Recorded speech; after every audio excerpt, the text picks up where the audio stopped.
Hello, everybody, and welcome back to the Uncensored Anime Podcast, a podcast where we talk about all things to do with anime uncensored. We are your hosts. I'm David. We got Jerry. We got Kenny. Jerry, tell all the cool weebs listening to our amazing, wonderful podcast what we are going to be talking about today.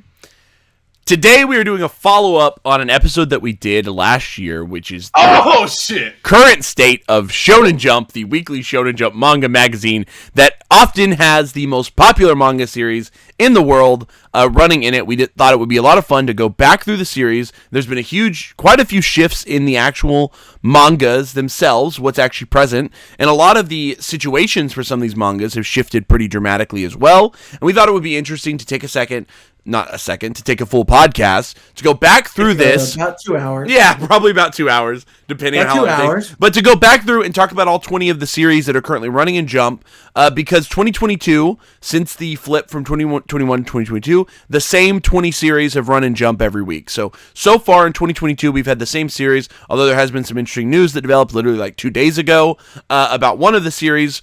But for the most part, these 20 series have been all of 2022, so that gives us a time to sort of reflect, like, okay, this is what the magazine's going to look like right now, and here's what's kind of new about some of these series, what's old about them, and there's been some new announcements, including some things that are going to get physically printed in English, some things have gotten anime announcements, like I said, there's at least, 4 or 5 different series that weren't in the magazine then. It's at least 4 that I know of that weren't in the magazine at the time. I can't even remember what all was in the mag, just because there's so much turnover in the lower half of Weekly Shonen Jump. So we want to make sure we spend some time to go through the 20 series that are now currently running, and the way we're going to do this is we're going to go through all 20 in reverse order. So we're going to start with the newest series, and we're going to discuss it down to the oldest running series, which I'm sure many of you know what the oldest running series is. If you have pretty much any cursory knowledge of Shonen Jump, you probably know what series has been in there the longest at this point, because it's pretty... I think we all know what it is. Do we, Kenny? Yeah, 2-piece, right? Yeah, 3-piece? What did you call it? 3-piece? 4-piece? Romance Dawn? Romance Dawn. But on top of that, we want to take a second. So, boys, you guys know this a little bit, but for those of you listening, I want to explain to you how the process, and I want you guys to chime in with whatever, as I go through this, but some of you listening might not know how Weekly Shonen Jump determines if a series can maintain or continue to be published in its magazine. So, Weekly Shonen Jump is often noted as being one of the most competitive manga magazines to not only get published into, so that means actually get your first chapter into, but to also sustain in, so that means to actually continue publishing for an extended period of time. And this is something that's developed over the last many years, maybe 5-10 years. We've especially seen it get even more and more cutthroat, where series are getting cut constantly at that 20 chapter mark and getting moved right on for whatever the next new hotness is, and trying to get those things cycled through as fast as possible, especially after the reign of what many call the Big Three in the early 2000s, which held the magazine down pretty sufficiently with a lot of sub-series that were kind of taking up those other spots. Now we're in this time of a lot of constant transition, series getting moved in and out of the magazine very frequently. And the way that they do this, you might think at home, you might be sitting and thinking to yourself like, oh, they must look at sales, or they must look at how a series anime is performing, or whatever this is. No. They use something that's very, very outdated. It's a very old school system, and the way that it works is that in Japan, when you pick up, which, David, you have a bunch on your shelf. Well, they're not on your shelf right now. They're probably in a box. When you pick up a Weekly Shonen Jump magazine in Japan, in the back of the magazine is a small... it's a small thing that you can fill out where you essentially rank your series. I believe you rank your top 3 are the ones that were most interesting, the most exciting, the best series for you that week. And any readers who are picking them up every week then know that once those have been submitted, the next week the series are reordered based off of previous feedback rankings. And I believe those rankings are delayed 7 weeks. So that means that the rankings that were submitted for last week's, the order will be represented 7 weeks from now in the publication. I believe that is the exact math behind it. So that means that at all times, the way that series are actually ordered in the magazine represent how popular that series is amongst technical readers in Japan. So Japan uses those rankings, Shueisha uses those rankings as a huge indicator as to how popular a series is. And that's why series get canceled at only 20 chapters, where there's only for a lot of manga that only have 20 chapters, they only have 1 or 2 volumes released physical in Japan. Oftentimes they have no physical release in English for sure, or any other place in the world. They definitely don't have anime announcements. They don't have animes at all. For a lot of these series, they are getting cut short based solely off of these weekly Shonen Jump rankings that occur in the back of the magazine. And on top of that, there are many series that even get that boot or get that cut long into their publication. I mean, a good example was one of your guys' favorites. Hard-boiled Cop and Dolphin. Hard-boiled Cop and Dolphin. We talked about it on R.I.P. this. The last time we did this, 48 chapters. We got to pour a lot out tonight. The last time we, the last time we did this podcast, we talked about Hard-boiled Cop and Dolphin because it had just gotten cut from the magazine or was about to get cut, and it's unfortunate because that series was doing okay in its earlier run, but slowly started to stale off in the other department, in the rankings department. I don't think it performed particularly well in volume sales as well, so Shueisha made the inevitable choice to cut it almost 50 chapters into its run. And a lot of other series that are even longer into their run will get heat when they start to do poorly. One of massive note is Bleach. Deep into Bleach's run, it started to do incredibly poorly in the weekly rankings.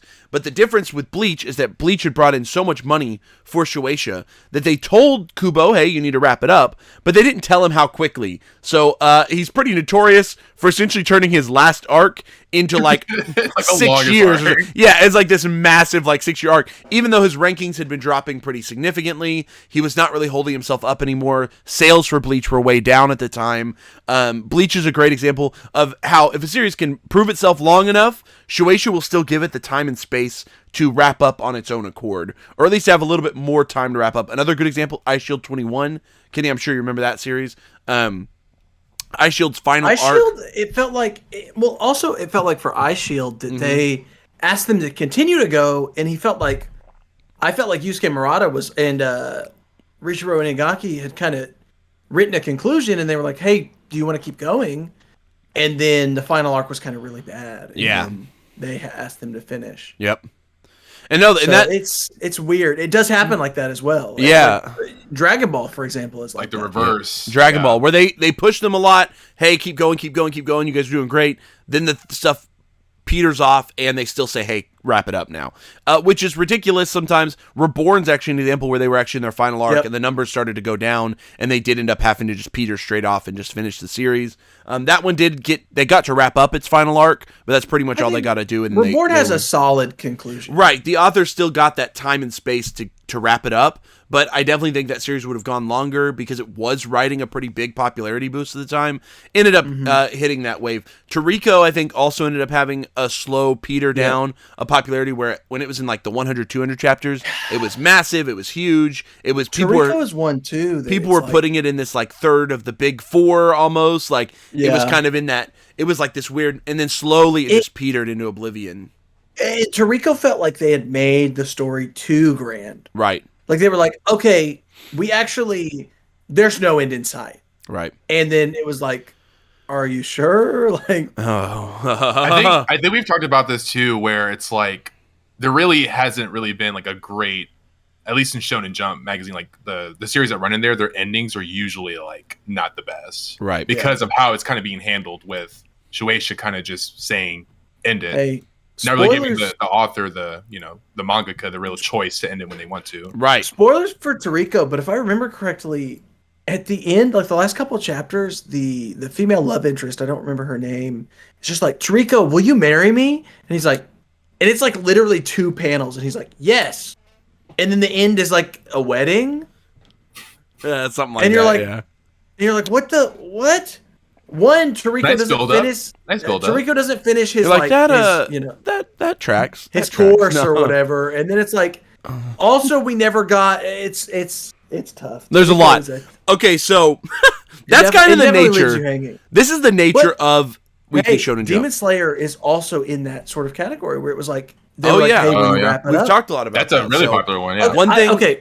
So anybody that says that they were not asked to wrap it up on Demon Slayer, it's just wrong. Yeah. Read the end of that manga again. Yeah. They were asked to wrap it up, and they did. Yeah. The last 2-3 arcs in Demon Slayer are rushed. It's just fights. People say that there are 2 final arcs, but there is one final arc, and it's just one wrap-up arc. Right. Yeah. People separate like the final battle from the previous arc of getting to the final battle, and that makes no sense to me. Right. Especially because like One Piece is doing it so clearly. Wano the Demon Slayer is in the final battle now, and you would not separate Kaido, the battle with Kaido, from right. Wano's one big arc. It's just massive. Yeah.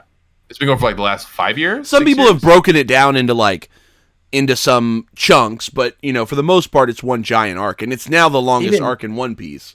But even Oda, technically, it was. Yeah, I mean, Act 1, Act 2, Act 3. Yeah, he has technically broken it up himself a little bit. So one thing to note about Demon Slayer is that it was at about 150-ish chapters when the anime aired here or in Japan. So it had been at about 150 chapters, and that's about when I believe a lot of people started to note that the story starts to speed up pretty exponentially. And I would say that one thing, there's no official thing about it. I do believe there was some small rumors and some telling, people saying, and also people were obviously analyzing the rankings and had noted Demon Slayer's not doing well in the rankings. So there was this assumption made that prior to the anime's airing, that series was on its way out. And then the anime happened. And the manga and the anime saw massive rises in popularity suddenly over the course of the back half of 2019. And that insanity led to them actually, to my understanding, what we know is that I think they may have asked Gotoge to actually start extending it. And it causes what I believe, I haven't read the ending, but I believe there was a massive pacing issue in the back of Demon Slayer because it almost felt like this whiplash of like, okay, what's going on? There's a little bit of extending here, but they're moving fast. I think Gotoge on record said they were already on track to finish it, so they just decided to finish it. I actually know, I think, there's too many I can't talk about it. Yeah, don't get too specific about it, because I think a lot of people still just watch the anime, but... Basically... No, I actually cannot talk about it at all. Right. Things happen. I know very clearly. I think one thing had occurred, which forces an ending. Right. And then they got told to extend it. Yeah. Right. I do wonder. Damn. The anime is not. The anime isn't at that part quite yet. It's still kind of the parts when Gotoge was kind of able to pace it at I believe it's her own pace. Which is cool, and that's why the anime has been continuing to be so successful. I wonder what's going to happen when the anime gets to some of the more critical parts of that series, if we'll see some sort of dissension of like, I'm not liking this anymore, or whatever, or if UFO Table will do something to really improve those parts, use some magic of anime to improve the pacing, improve some of the story elements, and maybe create an even better package. I think a lot of people have some hope for that, because now the anime is going to be... I don't think the anime is going to be done even next year. I think we'll have at least 2, maybe 3 more years of Demon Slayer anime to go. Yeah, I'm about to say... they just have not adapted a lot of this series yet.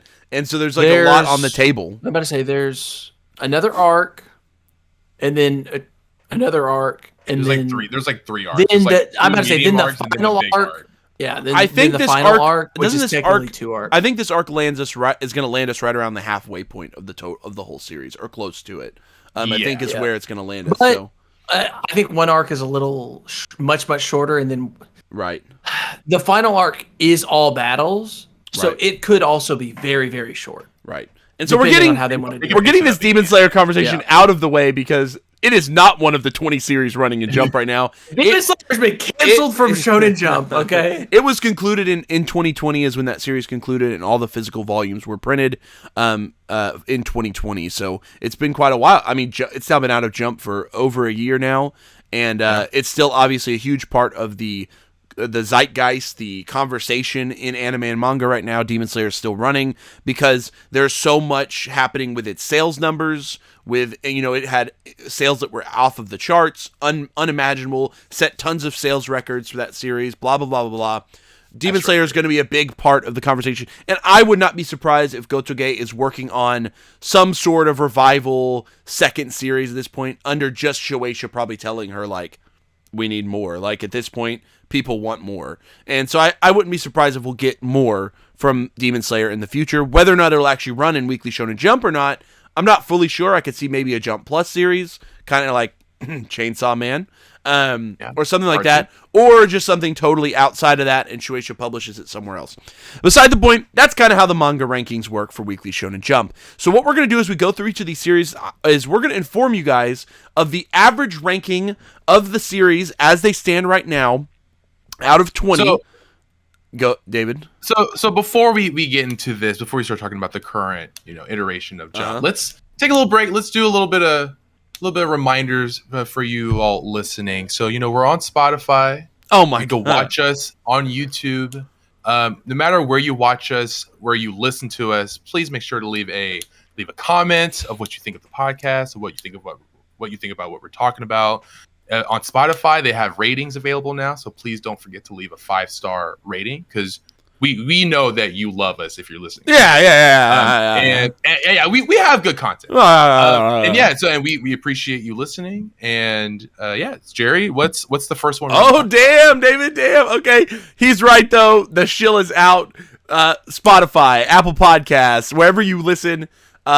Hit it up. And also, if you haven't noticed in our comments on YouTube, we always take the time to respond to people, and sometimes we get some critical comments, and honestly, we're cool with it. Jerry loves it. I love to respond to critical comments because for me, it gives us more conversation, and therefore the conversation doesn't just end in the episode. So Jerry also changes his mind whenever you guys hassle him too much. No, that is untrue. I have never changed my mind.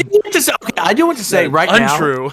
Black Clover was really good last week. Stop. It's always good according to the fans. But okay, so with each of these series, Kenny was like, "We'll get to Black Clover. Don't get too ahead of yourself. We're going to talk about it." Yeah. Okay. With each of these series, I'm going to give you so here's what I've done. I took every issue of Shonen Jump that has been released under the 2020 release date. So in Japan with Weekly Shonen Jump, they start the cycle their first issue of December. So that means we've had 9 issues published since then. With the 9th issue being the most recent as of this recording. So the 10th issue might be out by the time this recording drops. So some of this data might shift a little bit. So understand that. So what we've done is I've gone through, and this is super simple. This is not any sort of like magic science or anything. All I did was take the place that this series ranked in each of those 9 issues, and I did legit, guys, I did a fucking average. That's all I did. I just did average of all 9. And what that did is it created a ranking of all 20 series from what would be considered by the Shonen Jump rankings the most popular series currently running as of 2022 and the least popular series currently running as of 2022. I will say all 3 of the newer series kind of benefited from this ability because the most recent one, Duran, has only been present in the rankings for 1 issue. So that single issue is now its average.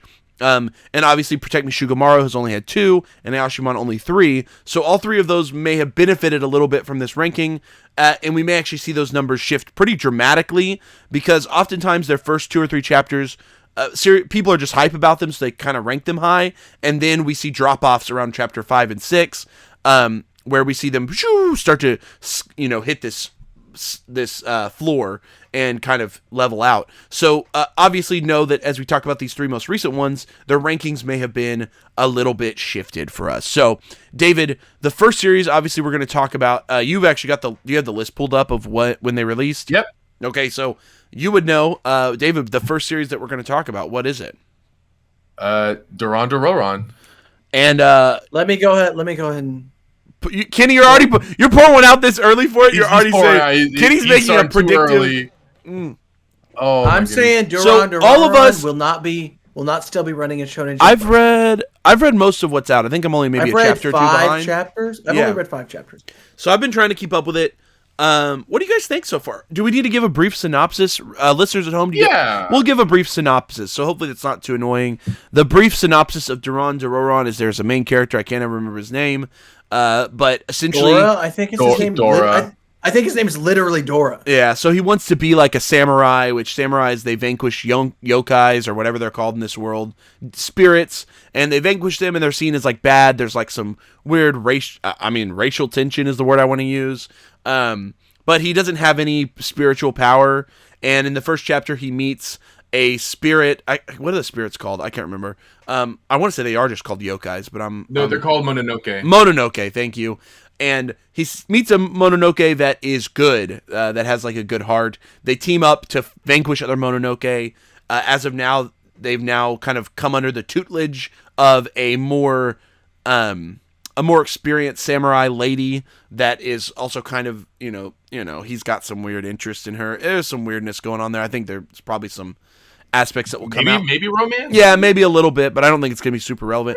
That's kind of where we're at. I don't know. But she's kind of fucking weird is what we've learned. She does a lot of like weird shit. Like she like kind of says shit that's like out there, and then he's like, "What the fuck? Why'd you say that?" And she's like, "Haha, jokes." She was introduced in chapter 1 and then actually not brought back in until like chapter 4. Yeah, so she kind of she was sort of a main character, even though the author sort of didn't feel like she needed to be. It seems like she's gonna be the sub lead, but like the Lancer. So far, do you guys like what you've read? I mean, that's the real question. Like, do you like it? Do you think it has any David, me or you first? Any legs? Like, what I can go first. Yeah, I mean, you go first. It's hard because I like things that are bad sometimes. Oh my god! And I think I like this, but I don't think this is particularly good. There's nothing about this story that is unique or makes it stand out, in my opinion, in any way. Right. You can see it takes a lot of inspiration from a lot of the currently running stuff, like from JJK, maybe like a little bit of Bleach, a little bit of just like typical old shonen. It just takes a lot of tropes from those stories. Mm-hmm. And I feel like the magazine is already full of other stories already filling that hole. Yeah. So I personally don't see this. It's going to have a hard time carving its place, especially because of the series we're going to talk about 2 series from now, that it essentially debuted next to, which is just aggressively better. Right? I mean, it's so much better. It's just like aggressively better. That's the problem. Just saying, but that series is going to run for at least 250 chapters. Yeah. Oh my god. But the thing with that, though, aggressively better. So, listeners, we're talking about Ayashimon, which we'll talk about more a little bit later. But Ayashimon is created by the same mangaka that created Hell's Paradise, Jigoku Raku, Hell's Paradise, which is also very, very good. I mean, a lot of people like that. I believe almost all the physicals have been released in the US, and so I've been seeing a lot of people, collect those and have praised that series. And so, but with Dorodoron, I mean, I feel like the recent chapters, I feel like the art's already kind of changing a little bit. I feel like the first like 2-3 chapters, he's already gotten very generic, which is like which is like a good thing to see that he or she is. The mangaka's name is Gen Osuka. I think it's a he. At least I've heard him because he also wrote a series called Golem Hearts that got canceled. Which I don't know if you remember that one, Kenny. Only one that would probably remember it's Kenny because I was definitely not reading at the time. I remember it coming out. I never read it though. It came out right around the same time as what's the fucking Netflix anime that the fairy tale guy made? Eden Zero. Eden Zero. And it came out, and it was oddly similar in the fact that, because he was like surrounded by golems, right? And at the beginning of Eden Zero, he was surrounded by like robots, and so it was like weirdly similar. Oh, yeah. So I mean, like final thoughts. I mean, I like the most recent chapters. I feel like are kind of putting it in a little like positive trajectory, right? So I think if that is kept up, then it's a chance it might last longer than the 20 chapter, kind of death toll. Right. But yeah, it definitely had a rough start. Yeah. This is one of those series that just feels like very shonen soup, I guess is the word I want to use, where it like, I've been saying that a lot lately, but you just mix a bunch of shonen elements in a pot and just kind of stir it all up, like you take your swords, you take your big monsters, you take your angsty protagonist, right? You take female partner. Yeah, exactly. Take a little monster. Yeah, some sort of cute thing to sell merchandise with, you know what I mean? There's like you just combine it, and then there you go. And I just sadly think that it's coming out at a bad time when the manga's already dominated or Weekly Shonen Jump's already dominated by quite a few action shonens, specifically, which we'll talk all about all these. But One Piece, My Hero, Jujutsu Kaisen, those are all still kind of dominant. And I just think this series doesn't really fill a void that those aren't doing. And it's not going to pass those ones. You know what I mean? Like, it just doesn't have that potential in there. At least doesn't feel like it this early on. And even though we're only a couple chapters in, we're only about a volume's worth of material into this series. It definitely it's not had a strong start. And as we know with Shonen Jump, it's kind of a 3-volume rule. If they don't feel like it's working in 3 volumes, then they drop it. So we'll see over the coming months how Duran shapes up. But yeah, I'd say right now it's not doing great in our eyes, at least. But how about in the Weekly Shonen Jump rankings eyes? So one thing, has it gotten any rankings? First of all, how many weeks has it gotten? So it has only been ranked 1 week of the rankings. So yeah. it's got an initial rank, and that's it. And that's because, like I said, the rankings are delayed 7 weeks. So this ranking would represent its first chapter is where this what this would represent. So these are all delayed. And as of note is that even though nine issues of Shonen Jump come out, only 7 books technically came out. And that's because 2 of the issues of Jump this year have already been double issues. So that means in those double issues, they still don't have a. They only get 1 ranking in a double issue. They don't get 2 rankings. So I guess that's just of note. So really, there's only 7 numbers for each series. And like I said, is that based? So for Dororon, is that based off its first chapter then? If it's delayed by 7 weeks, that's what I'm saying. So yeah, the ranking it received in issue 9 of Shonen Jump, it took 7th place. So right now, with that 7th place ranking, it makes it number 9 overall against all 20 series, which is dead center, pretty much right in the middle. But like I said, 7th place that week. Wow, it did. So it did pretty good. Higher than I thought it would go. And I would say that, like I said, that's super not indicative of where the series could go. 1 chapter is sadly just not enough to get a good handle on it.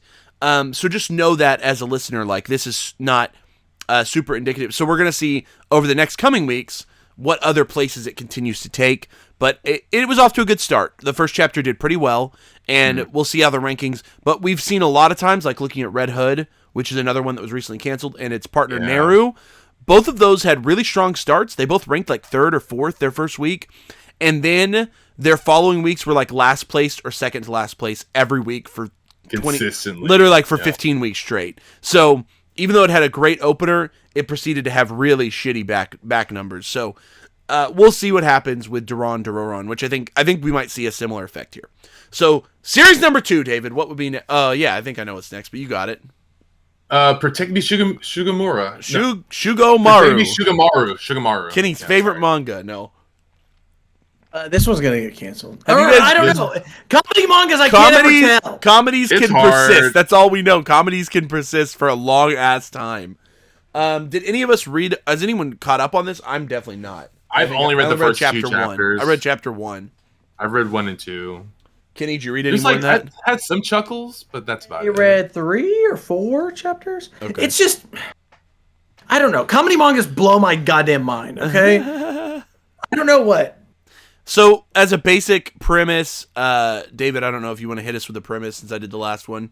Yeah, I can do it. Basic premise of Shugamaru. Yeah. So basically, we have a main character. I don't have any names pulled up, unfortunately. I don't remember. So, but we have a main character. Yeah. She's in high school, or she's like starting high school, and she is part of a very well-established, like upper class family, and all the members of her family have bodyguards, and she has become of age to be assigned her bodyguard, and her bodyguard is a little kid who is they like just became a bodyguard, like they just got their bodyguard license, and she is their first job. And so basically, like in the first 2 chapters that I've read, a majority of the comedy is just like a lot of slapstick. There's some fights that happen, and there's some kind of witty dialogue, but a majority of like what type of comedy is happening is just like fights happen and like a lot of slapstick. It kind of reminded me of like how Bobobo was treated, right? Except not as like over the top and whimsical as Bobobo, right? But a lot of that, like that fighting plus comedy, right?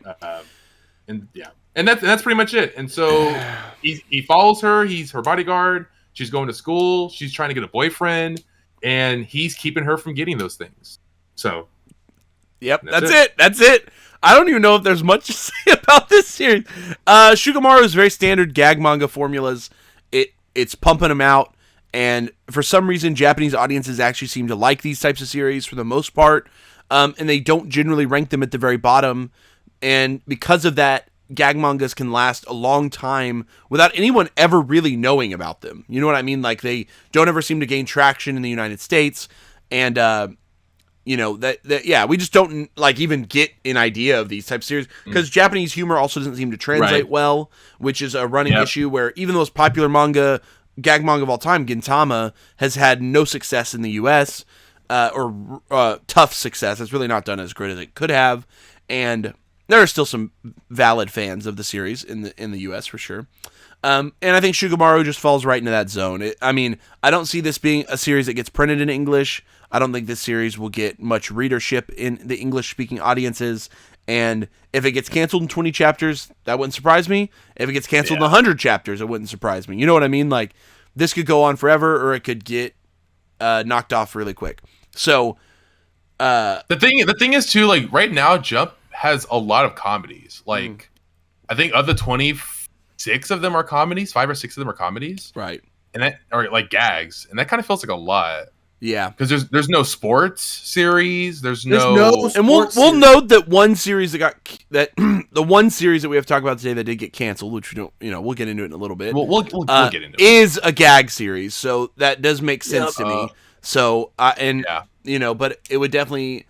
Yeah, I think that makes sense that we lost one of the gag series. And we have 2 halfway series as well right now. Yeah. Elusive Samurai and Sakamoto Days.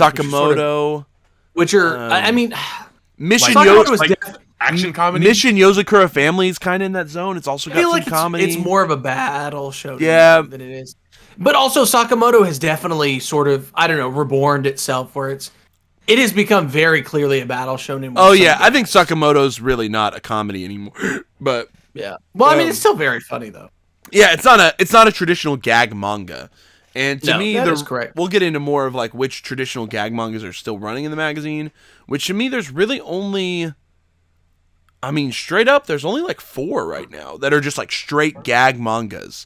The funniest one, which is High School Family, Magu-chan, Protect Me Shugamaru, Me and Roboco, High School Family, and that's the only ones that are like very pure gag. Yeah. But the issue is that like Mashal is kind of a comedy, Sakamoto Days is kind of a comedy, Witch Watch is kind of a comedy, Mission Yozakura Family. Witch Watch might be a full gag. Is Witch Watch kind of a gag? Is that how you'd place it too? I think it's there's not enough battles for it to be. So maybe that makes 5 like full gags if Witch Watch is in that zone as well. Well, Witch Watch, it's like there's like some romance / drama. That's what I'm saying. There's romance, there's comedy in Witch Watch. It's not really a battle, but it's not really gag. It's kind of like Sket Dance, which is like Sket Dance wasn't really a gag manga, but it was also a comedy. But it falls in those same zones. Okay, so Shugamaru. Currently in the rankings, it's only had 2 chapters ranked, with its first chapter ranking 8th place, and then its second chapter ranking 11th place, giving it an average of 9.5, putting it at 15th overall in the rankings. But again, very early on, I would say this is not a great... It's obviously declined from chapter 1 to 2, and we'll see how far it continues to fall, or if it does continue to fall towards the bottom, only beating out 5 other series, so barely avoiding what I would call the danger zone as of right now. And we'll talk about the 5 series that are in the danger zone as we get into it. But yes, so there's Protect Me Shugamaru. David, the 3rd series on our list. And Kenny, I'd love to hear you describe the 3rd series here. Oh, Ayashimon. So Ayashimon is actually, I think, a perfect shonen manga, if that makes sense. Our shonen protagonist is a regular human being who throughout his whole life was unbelievably strong. He sort of has at this point, we sort of haven't learned his entire backstory, but we kind of know it. Right. But then he is introduced to sort of the Spirited Away style where there is another world where yokai exist, and there are certain rules that yokai follow, and they actually are part of the underground, the underworld. They are Yakuza. They are sort of underhanded business owners, and they are, those sorts of things. And finally, our shonen protagonist is happy to be a part of this world that he exists in. And so he's a fish out of water. But it's just been so good. Yeah. First, he has the Asta quality, the Black Clover quality, which is he doesn't give up. Or I would even say what Fairy Tail truly was centered on was that your shonen protagonist, Natsu, does not give up, period. You know, the Luffy quality, he does not give up, and he's just unbelievably strong. Yep. And it's so good to watch. And everybody, I love that he is sort of a maverick in this very active yokai world, right? All of the yokai see everything as very regular, and as the one human, he is so irregular that it's amazing, right? Like, he is so irregular to their yokai world that he is perfect, you know? Mm-hmm. He pretends that he's doing Kamehameha waves and, you know, punches the shit out of fire guys. And, like, you're just like, he's perfect. Yeah, he's a manga hero. He loves manga. He wants to be. He wants to be a manga. Calls it out directly. He says, like, "I want to be a shonen protagonist." Yeah, and it's so the shonen protagonist that is an irregular and in an irregular world, and also sort of unbeatable. You know, he's not quite. You know, he's not unbeatable, but he's unbelievably strong. Yeah.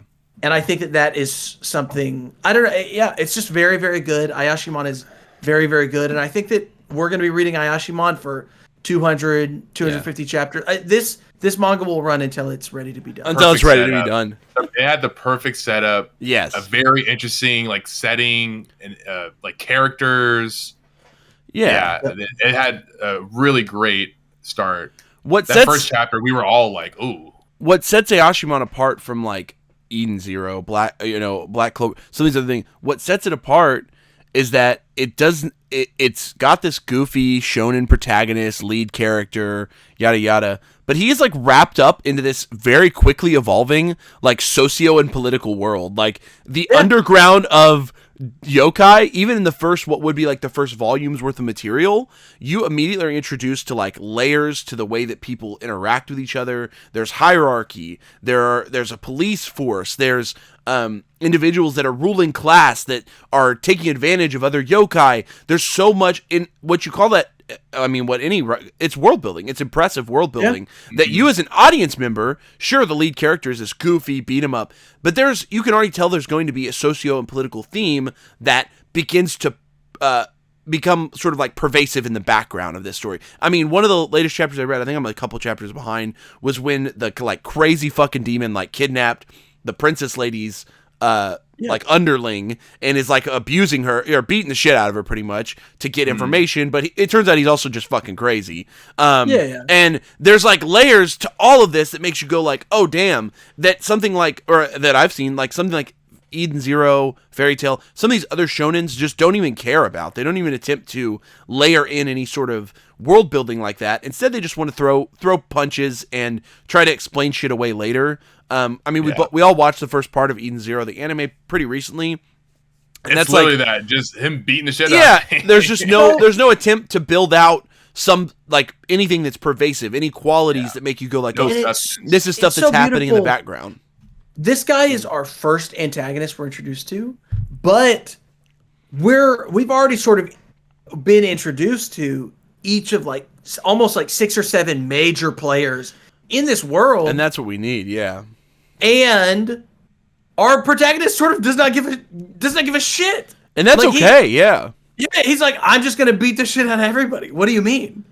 What I do is I punch them until they don't get up. Right. Because the other part is that he's the protagonist, but there is a co-protagonist in this story. Oh, yeah, absolutely. The princess There's a demon. Akushiki. There is a co-protagonist leading this story, and I think she's going to be just as important for the other side of this that we need to make Ayashimon so fun. But I do want to say, I think Bleach is sort of one of the main proponents of the first time that there were dual protagonists in a series. Bleach did with really well. Rukia and Ichigo, and I think that Gon and Killua. Gon and Killua are a good example. No, because you got to think that Killua was not sort of a main character until like almost his arc. He becomes that co-protagonist by the end of what we have. By Greed Island, he absolutely. Oh, but then after the Dark Continent starts, then it just kind of throws that out of the. They're actually not either protagonists. They like literally aren't even in the series. They haven't been in the manga for like 50 chapters. Yeah. They don't exist anymore, I guess. But I think that Rukia and Ichigo are sort of a very good. I think that these characters are also very Rukia and Ichigo. I think that the female, I can't think of her name. I think she's going to be more important than Rukia. I think that she will become more of the front and center than we think. Like Rukia Kuchiki, the heiress of the Kuchiki clan. I mean, yeah, but Kubo doesn't know how to manage women very well. True. To be honest, Kubo's ability to write effective women, that's all I'm saying, is that whether he wanted to make her front and center, which she was on all the marketing. Rukia is definitely heralded as a great, she's done, but to me, this character is going to be a little bit more nuanced and a little bit more, I can tell Yuji Kaku is not coming into this attempting to slow play at all. I mean, he's coming right off of Hell's Paradise. I mean, pretty quick after. So, have you guys read at least the first chapter of Hell's Paradise? I haven't tried it. I've read the first volume. That manga is also very similar, where Gabimaru is a protagonist, but also the executioner is another main. There's she's sort of this. Yeah. I expect Yuji Kaku is not playing games here and plans to be in Weekly Shonen Jump for a while, and I think that was his goal. He said, if I'm going to get serialized in Weekly, I'm doing it up big, and that's what it feels like. I think he was looking for some stable income, and he said, I'm in. And Ayashimon is not playing games. It's wonderful. It's creative. It's beautifully drawn. It's super well paced. And I cannot believe the main proponent of the world is that they do 1v1 battles. Oh, I love it.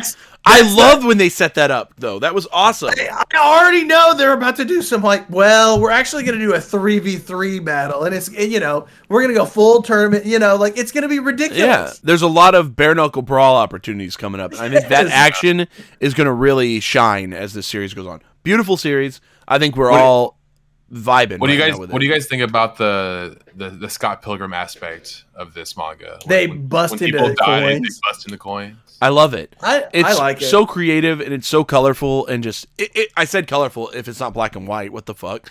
There's something so colorful about and vibrant about the designs that you can just feel like the way that this series. It just has Yuji has such a great, compared to Duran Duran, where it feels very like cut and paste. It feels flat. And you've got Ayashimon where the artwork just pops out and you're constantly blown away. Like, oh, it also has an element of like, do you guys feel like some of the demons kind of remind you of like demons from like Yu Yu Hakusho? Like how they have like weird from similar. I was kind of thinking they're inspired of like just like when I thought of like the Salaryman demon, like like when they went to the building where like the guy was getting thrown around, and it just reminded me of like how like weird some of the demons that were in, like Ogre from Yu Yu Hakusho, sort of some of those personality traits kind of overlapping. But yeah, I mean they are both inspired from the same original source, but it definitely feels like Yuji Kaku might be drawing. I mean, you already said it, but Bleach especially, but I think some of that Yu Yu Hakusho, some of those other series that have used spirits as the supernatural. The supernatural. And I mean, I think it's going to be directly competing with Jujutsu Kaisen. Like that's the problem here, is that it is going to go up against that to some degree for this series. It has to win over that audience and get them to vote for it. Like that's like people who are into JJK, they'll probably vote for Ayashimon too, and that's its hope. And if it works, it's going to work really spectacularly. If it doesn't work, then it's going to really flop. But it doesn't seem like it's going to go that way. I'll tell you guys right now. Right. Also, they're telling sort of diverse stories. Right. I think. 3 chapters in the rankings, but unfortunately one of those 3 chapters, it was unranked because it was the cover chapter, or it was color chapter that week. So it's only been ranked twice technically. It took 7th place with its first chapter and 9th place with its third chapter, giving it an average ranking of 8 overall, which puts it in 11th place. So right in the dead center, right there with Duran Duran, right below Duran Duran technically right now. But again, that's because Duran Duran has literally one chapter. Yeah. I mean, it's like. Yeah, exactly. Is that common for it to get a color spread that early? No, that's pretty uncommon. So in less than 10 chapters, Ayashimon was given a color spread already. So kind of feels like that's good news. Feel like that Shueisha kind of going. Oh, we kind of already noticed that people are into this right now. So this is a good one. Ayashimon is a phenomenal manga, but it's hanging right in the middle right now, rankings wise. So there you go. So 4th series, David. PPPPPP. Oh, okay. AKA P6. I have actually not read this series at all yet, so one of you guys has got to take this. Okay, I can to do describe it. it. What is it? Yeah. All right, so PPPPPP is a kind of like a dramatic slice of life shonen, and it is about our main character. His name is Lucky. He is one of 7 septuplets, and his family. Jerry, you having bug issues? Yeah, there's a bug. I tried to catch it. It flew from my room through the screen into your room. God damn it! I'm just gonna say right now, I'm most likely gonna have to do I'm gonna have to do what the Awakened Sage does because I can feel the pee coming on now. Oh my god! I know that I'm gonna have to pee. Oh no! But anyway, so we'll keep going until Kitty has to pee, guys. Yeah. PP. As we talk about PP. Yeah. Stop saying it. Okay. Oh, So okay, I'm gonna pee in my pants. okay, PP, aka P6, is a story about a piano family. Our main character, Lucky, he loves to play the piano, but he's not good at it in the beginning. But his other 6 siblings are all just, I can't think of the word, but they're like geniuses. Like they're born to play the piano, and they're all amazing at the piano. And their dad is a world-renowned pianist who is, we don't really know that much about him right now. But the story follows Lucky. He's away from his siblings. His siblings are somewhere else with their dad, and he is with his mom. And his mom tells him, like, do what you love. If you love to play piano, play the piano. It doesn't matter what people tell you. He's like, fuck yeah, mom, I'm going to play the piano. And so then he enrolls into a prestigious academy to start learning piano. And that's really like the first bit of the series. Cool. And right now he's learning piano. There's some piano competitions, which is like the most shonen thing of the series, but it's really heavy in the slice of life that we're just following Lucky learning piano and meeting his siblings and kind of regaining their trust. Right. So I've read every chapter. I personally really like P6. The art style is probably the most unique, one of the most unique in all the other Shonen Jump series that I read. Yeah, it's really good, I think. Which makes me really, really like it.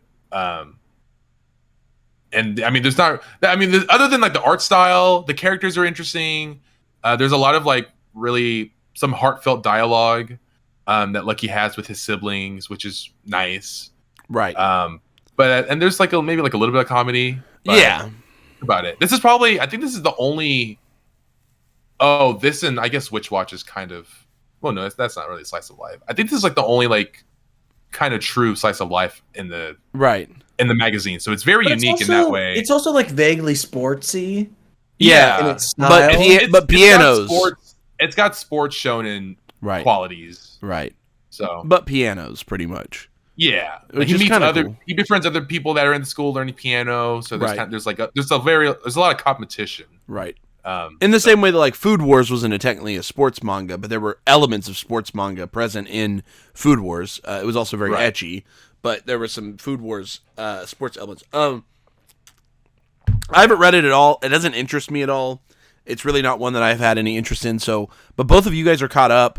You guys are both fans.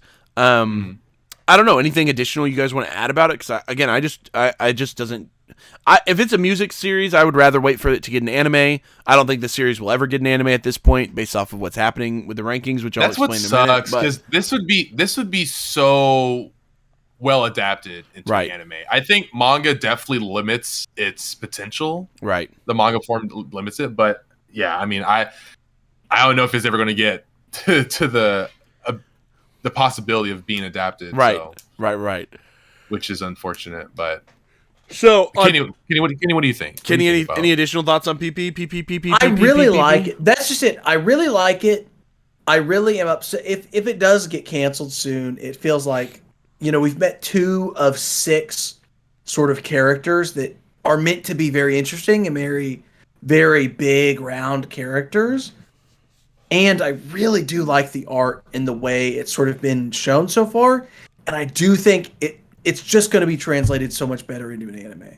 Yeah. Because I don't know how, Mozart's, Sunny Day or whatever it's called, or Mozart's, or Chopin's. I don't know how those ones sound. Yeah. But whenever it's played and a sound engineer goes through and brings it into the anime, it's just going to be that much better. And the art is so interesting that I think that a really good animation director will do really good justice. If I actually think that this idea would have been better as an original anime, than it would have been as a Shonen Jump manga. Yeah, which is tough. It's tough.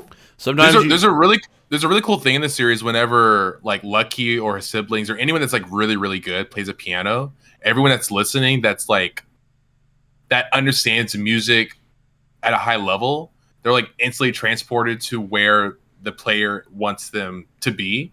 And so Lucky's whole thing is that he like wants people to he wants to grant wishes with his music. Oh. And he wants people to feel what they want to feel when they listen to his music. So which is like it would be such a cool thing to see animated, because in the manga it's really cool because the panel, it always goes to a panel of him hitting the first key, and then the next panel is like the person that's listening to just sitting there, and they're like on a beach, and they're like, where am I? And it's like this understanding of like, wait, this music is sending me to a different place. So yeah. It would be so dope if it was an anime. It's just like when Soma he cooks his food, and when people they smell it, and then all of a sudden all of their clothing rips off, and they are being molested by some extraterrestrial being or something. Oh, it's like the same thing. It's pretty much the same thing, right? Yeah, it's pretty much the exact same thing. Okay, so P6 has been ranked all of the 2022 issues. It has not done great. It's pretty much ridden the bottom spot, giving it an average across the first 7 rankings of a 12.7, which puts it in 19th place, only beating out one other series so far this year. So it is second to last overall in its average ranking this year. And I would say that for the most part, that puts the series in some form of danger. I don't think that it's getting canceled under 20, which is good for the series, because another series, the series that is in last place that we'll talk about in a little bit, is actually definitely getting canceled. And that means PPPP gets a little bit longer to keep going. But I think if it continues to ride the bottom 2, or even maybe dips into being the bottom 1 after the other series leaves the magazine, then I think we're going to be sorely disappointed, because it could definitely get canceled before it reaches 50 chapters, which right now it only has 18 chapters.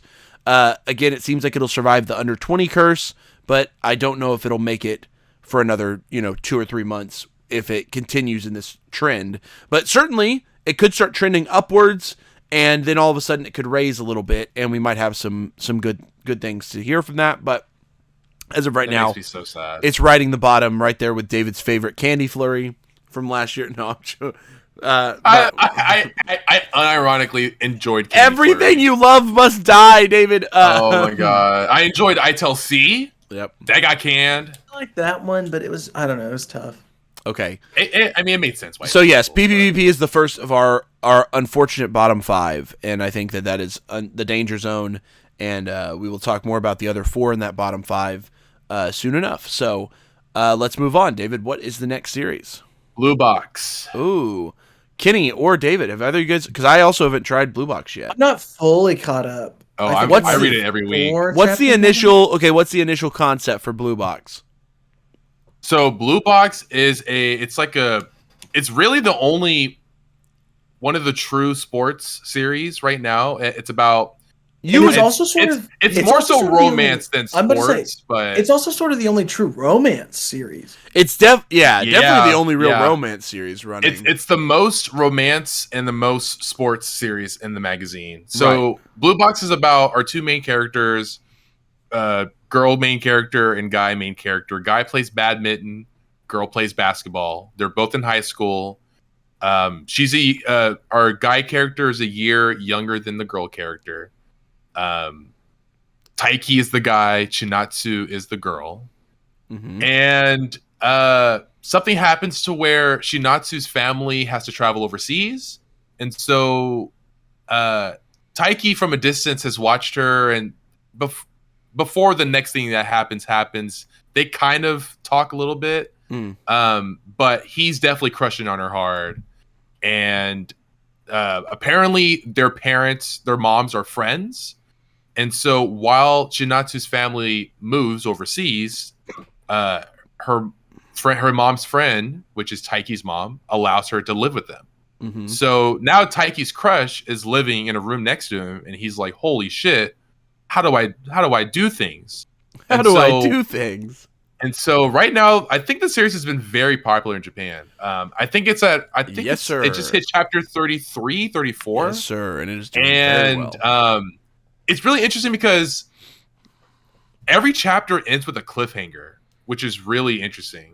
It's very romantic. It's like, oh, is it really? Is that typical romance? Romance, no matter what, cannot end without a cliffhanger. It's like one of the. I didn't know if it was Blue Box or if it was a romance thing, but yeah, I mean, it's kind of spicy. There's lots of like kind of flirting. Like they go to their friends and they're like, Taiki's like, "Hey, I like Chinatsu, but I can't tell her because we live together. That's weird." Right. And so there's definitely, but as they live together, their relationship grows as friends. Right. And where we're at right now, it's kind of leaning more towards, well, they might have feelings for each other, maybe. Right.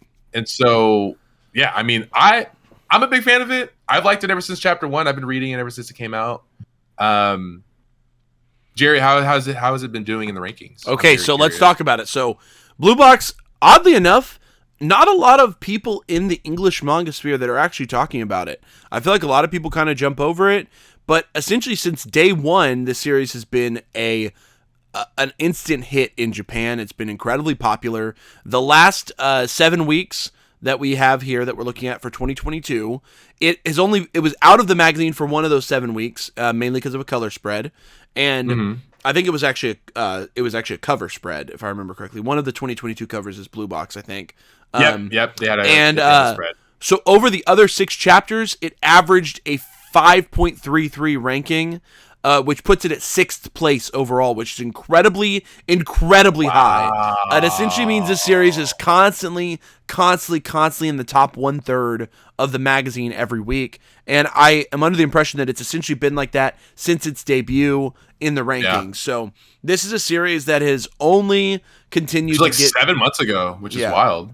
It has only continued to get more and more popular. As of right now, it is the last series that has not been announced for an English release. Right now, you can read all of these series on the Shonen Jump platform, the digital platform. They always release all of them digitally via their subscription service. But following a couple months of the subscription service access, they usually then move it over to either being published digitally or being published physically in English. The other 4 series we talked about obviously are way too new to have any announcement yet. This one is the last that still has had no announcement if it's going to be published digitally or going to be published physically. I'm going to lean towards that it'll probably get published physically in America. I think it will. I think we will see an English publication for the series. I don't know how popular it really is doing on the app or in those circles because we just don't really have access to that data, but I would believe it's probably doing pretty well, mainly just because of how good the series is what I've heard. You know, it's already been nominated for an award, I believe. It's just done incredibly well. So Blue Box is, I'm just very surprised. You know, Shonen Jump has always sort of been a, I don't know, like have always been really good romance shows. I really liked Nisekoi. Right. I really liked, what was the other one? What's the other romance? We Never Learn. We Never Learn just concluded recently, yep. Romances in general have always sort of, and there's always at least one, I think there's always at least one. And Blue Box has done a great job. I mean, it's definitely got the market in the Jump magazine for romance. It's done an awesome job, yeah. It's kind of the only one that's taking it seriously right now. And like you said, Kenny, there's always one that's kind of long running. I think Blue Box will have a pretty long, substantial run. At this point, there's nothing really stopping it. And unless something tragic happens with the series, Kenny, you remember one that was long running that there was some tragic news that came out about it. Act Age, which lasted a very, it was actually the on track. Is that a romance? Drama, romance, kind of in the middle of those two genres. but it also kind of had a sports element to it because it was like about actors. But yeah, it's in the same zone as Blue Box. Yeah, it's in the same zone as Blue Box. But obviously that series was tragically cut because of the actions of it was the actual author, the person who was writing the story. He ended up being an absolutely terrible person, and the series was tragically cut. So again, unless something tragic happens, I think Blue Box has cornered the market. This is the next. It's going to last. It's going to be the next long-lasting, hopeful romance series. And like I said, it's just doing so incredibly well in the rankings that it wouldn't surprise me if this goes for a long time. And we see an anime announcement, maybe by the end of 2022. I could see there being an anime announcement. I do want to say both of my ships have sailed so far on romance manga and Shonen Jump, and so. I'm a bit of a fortune teller whenever it comes to those things. So Kenny knows. Kenny knows. My ships, but I do want to say... What ships are you referring to? I was a Chitoge fan from day one. Nisekoi. Come on. Yeah. Spoilers for Nisekoi. Yeah, I'm about to say, Kenny's like, spoil. Bro, but I am still upset Did you expect Erina and Soma in Food Wars? Yeah. I kind of thought that he might go for Tadakoro. Or one of the other girls. I don't know. I wasn't fully on board that like Erina and Soma were like. I mean, yes, she was a classic. Who was in chapter 1? She was a classic tsundere though. Miss Erina was. Then yeah. Okay, wait. She won out, but prison. I wanted to say this. Prison School's ships should have been.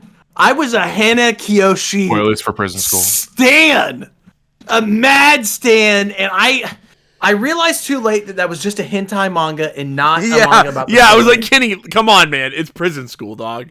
I don't know what to say. I feel like Hana Kiyoshi was just so. There was so much. God. It was so deep. Okay, whenever she pissed on his face, that's when you knew. That's when you knew. That was the hint. Okay, guys. So we're gonna slowly start. That's most of the newer series that are in Jump. We're now getting into some of the ones that are more tenured. So these will be we probably won't have as deep of a conversation to have about these ones. But let's go ahead and get into it, David. So what's our 6th series? Witch Watch. Oh, okay. So, I don't read this one. So. I don't either. David, tell us about Witch Watch. Tell us about Witch Watch, David. Okay, so Witch Watch, I read. I only read I think I read the first chapter. Yeah, so Witch Watch is basically about it's in Japan. It's kind of. It's like comedy, slice of life, some action, a lot of comedy. Our main characters, guy character, girl character.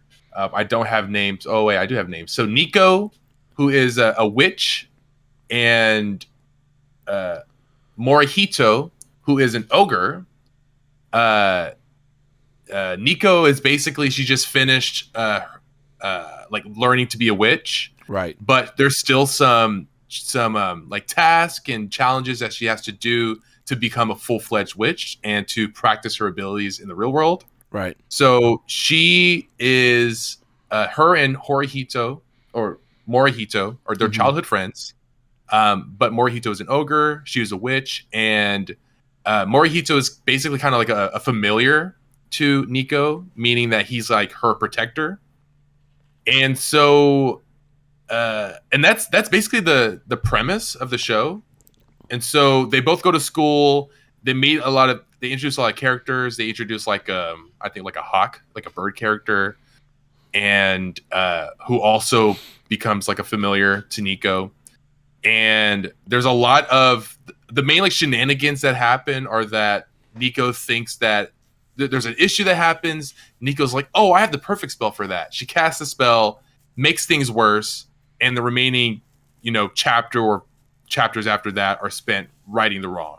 Right. And so I've enjoyed it. It's made by the same person that made 2 other series. Yeah. This author has had one long-running series in Shonen Jump, which is Sket Dance. It ran for something like 200, 300 chapters, something like that. So long-running series. And then after Shonen Jump, they moved over to Jump Plus and wrote Astra Lost in Space, which they wrote to a conclusion. Mm-hmm. They were not canceled. They wrote that through to a conclusion. Now they've come back to Weekly Shonen Jump and are doing Witch Watch. And it's it's still moderately new. It started in it either started early 2021 or in 2021. So almost a year, basically a year ago. Basically a year ago. So it's now outlasted a lot of its competitors. And other than David, obviously we don't read it. But so, and I'll say right now, it's doing pretty well in the rankings. So it's been ranked all 7 of the last chapters that it was in. It scores a 6.14 average ranking and is actually 7th overall. So just right behind Blue Box in the rankings as of the 2022 rankings. So Witch Watch is always also much higher than I thought. Really? Okay, it's been one of those series that over its first year, it has had some lows where it'll hit some lows, but for the most part, it'll stay high. It'll have most of its chapters have stayed high. It's had a couple scoops, but for the most part, its first year has been fairly good.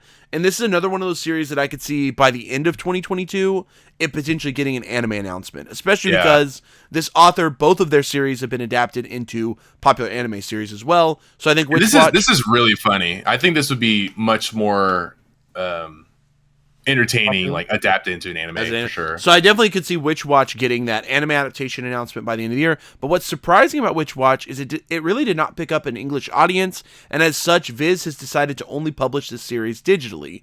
So you can purchase the volumes digitally via like any digital reader app, so Kindle. Also, the covers look so sick too. You can purchase the volumes digitally, but you cannot purchase them physically in the US, and you can still read it on the Shonen Jump app via the subscription as well. So those are your main 2 options in the English, if you're an English speaker, to read this series.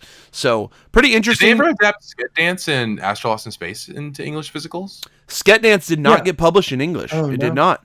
Astra did, though. Astra got a full publication physical in English. So you can buy Astra in English. You cannot buy Sketch Dance in English. It was kind of in that same zone right when Gintama was on, where I think that Viz just did not feel confident that comedies could do well, because Gintama, the best comedy, was canceled in the US because of low sales. So I think that Sketch Dance kind of went the same. I mean, Saiki Kuso no Seinen never got published in English. Another popular sort of comedy series from that time, and never got an English publication. So I guess not surprising that Witch Watch isn't getting one, because it is kind of more in that comedy zone. But with the massive popularity it's having, I am surprised it's not, like, I'm still a little surprised it's not getting published, is the word I would use. I'm still a little surprised. But I think Viz just they have more trepidation. They have a little bit more, but it's getting a digital publication. So if you want to buy the volumes individually, you can buy them digitally, which is nice. But obviously, if you just want to read it, go for the subscription and go ahead and read it on there. So, yeah, David, anything else you want to say, since you're the only one who's actually read the series? Hey, David, tell us about. Yeah, that's about it. It's like it's been following like a pretty standard formula. Cool. But it's really entertaining, and I think the writing is very, very well done. I think it's probably the funniest. He's a good series author. that I'm reading. Really? He's a good author. Shonen. Yeah. Alyssa likes it as well. Yeah, my wife. My wife likes it as well. My wife. She reads My pretty much. I think she wife. pretty much reads everything My in wife. Jump right now. So My wife. Wait, really? yeah, she reads almost She everything. wild. Yeah. She wild. Are you Borat, bro? I'm Borat, dog. Okay, so David, what is our next series? Let's Wait, go what's ahead and the move next on from one? Witch Watch. The Elusive Samurai. Kenny, do you read I this read one? this one. Okay, Kenny, tell us. I am not caught up on You're this. the only one who really reads this one, Okay, kid. let me- So what's it about? Let me go ahead and tell you guys about it. It's about, well, you see, Yuki's oldest memory is that of a winter night when she was attacked by a vampire and rescued by another, Kaname Kurin. 10 years later, Yuki, the adopted daughter of the director of the Cross Academy, now named Yuki Cross, has grown up and now acts as a guardian. I'm of quitting the day podcast. class I'm quitting the with her podcast. best friend Zero Kiryu. That is not the description of the Elusive Samurai, Kenny. I don't know, man. You're pretty sure it is. You're pretty sure that's the description. I thought that the Elusive Samurai was about vampires and about Yuki Cross going to Cross Yeah, Academy at the Cross Academy. with vampires. Vampires, Kaname No. Kurin. No. And Zero Kiryu. Whatever, guys. Hey, welcome to the Vampire Night podcast, guys. Thanks again for tuning in. We are here to talk about Vampire Night once a week. We just really, truly are. I'm trying big to sell fans you of Vampire Vampire Night and Vampire Night accessories. Whoa! That was pretty the Elusive Pretty good. Samurai Pretty is solid, a- Hank Hill. That was pretty good. Pretty solid, Hank Hill. Okay. It's a historical manga about fuck. What is the kid's name? I can't remember. It's about. I know the story kind of, but I haven't read Hojo it. Tokiyuki? Oh yeah, it's about it's about the Hojo clan and about how he is the last survivor of the Hojo clan, and sort of uses his elusiveness, the fact that he is capable of running away, to continue to permeate his clan. And I think he eventually, I don't know the actual historical context, but I think he eventually once again becomes shogun of Japan. After a big betrayal from one of their retainers, he once again becomes sort of this ruler of the land of Japan. And it's really good. It's done by the Assassination Classroom author, the Majitantai Nogami Neuro author. It's really been a good time. It does still sort of have those gag aspects, which Assassination Classroom I think did a little bit better because Koro Sensei is sort of funny. Yeah, the gags were heavy in the like the first few chapters. Yeah, I think it's toned down a little bit in the sort of war sense, and I don't know, because it is historical. I mean, it's kind of interesting to be able to learn a little bit while you're reading manga. But Elusive Samurai is fun, and I really am enjoying it. I don't know how long it's going to last. I don't know, because right, there's once again there's a story he's telling that's like about history. So like there is an ending, period. Right. Yeah. So at some point he's just going to be done. Yeah. So I wish this was adapted physically in US. It is. It's getting adapted. It's coming out later this year. It's already been announced. Yeah. Your wallet, bro. Wait, by Viz? Yeah, Viz. They've already announced it. I was actually just about to talk about that. Oh, damn. Yeah, so I haven't read this yet, but I'm actually waiting to read the physicals that come out later this year. So surprisingly, this series, even though it really has not picked up much of an audience in English speaking, from what I can tell, Viz has decided to go ahead and publish it, which means that the readership on the app must have been high enough for them to think, okay, this is going to be worth publishing. And I will say it's got some name recognition behind it. I mean, Witch Watch also had that, but this one, I'd say Ass Class and Neuro are a lot more popular in English-speaking countries. So, especially Ass Class. I mean, Ass Class was pretty massive compared to... And I do think this is one we can't sort of judge as well because, like, it's Japanese history. Japanese history is like, I don't know, is that popular in, like, I don't, like, It would be like if, like, I guess, like, for us, if Alexander Hamilton, if there was an Alexander Hamilton manga, I think that would be very popular. Wait, that'd be pretty here in America, obviously. But, like, I don't know this historical figure. Right. Wait, isn't Colosseum a historical, it's got some U.S. historical it's got, figures in that? It's something. It's got Hulk Hogan, right? Yeah, Hulk Hogan's in there. Yeah. Hogan, yeah. Vladimir Putin's in there. Hillary Clinton. Yeah, Hillary Clinton's in there. Yeah, those are all characters in the Obama. Yeah, it's barely really. It's a little more dramatized, but it did pretty well. It only had 6 volumes, but that's a weird one. Yeah, I think the Elusive Samurai. Okay, so rankings wise, it's doing quite well in 2022. It's had 6 of its 7 volumes ranked, or 6 of its 7 chapters ranked. It is ranked a 6.5 on average, which makes it 8th place in the overall rankings, literally right below Witch Watch. So we've just been going down the list right now. We did Blue Box in 6th, Witch Watch in 7th, and then Elusive Samurai in 8th place overall.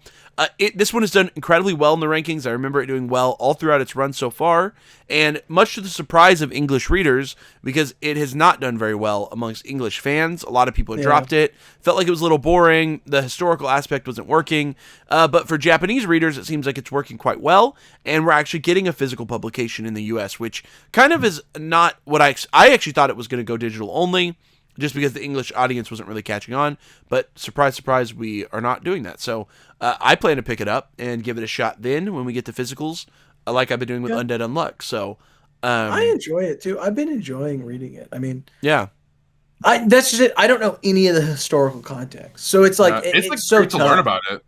Yeah, it's just like, I don't know. There's a Korean hero that comes up in a lot of webtoons that I really would like to sort of. I would like a more in-depth sort of look into that. So I mean, like if they made a manga about Chinese hero Lu Bu, maybe I would also be in. Wait, Lu Bu specifically fighting one of the Norse gods. Oh, did they make that? Did they maybe make Lu Bu fight Thor? I don't know. Actually, I love Lu Bu. I hate to be this guy, me too, but though. I'm a Lu Bu stan. So. But what about Cow Cow, dude? What about Cow Cow? Well, he was in the stand. Oh wait, actually, now that I think about it, isn't Kingdom literally a manga about that time period? Is Lu Bu in Kingdom? Yes. Cow is the main character, though. Oh, that's crazy. Okay, so literally, I'm dumb. There literally already is a manga about that, and it's actually very popular. Kingdom's like one of the most popular manga. One of the most popular mangas. I really like history, and it's about Alexander the Great. So yeah, and man, let me tell you, Alexander comes off very well in that manga. Oh yeah, I read a manga once about history called Innocence.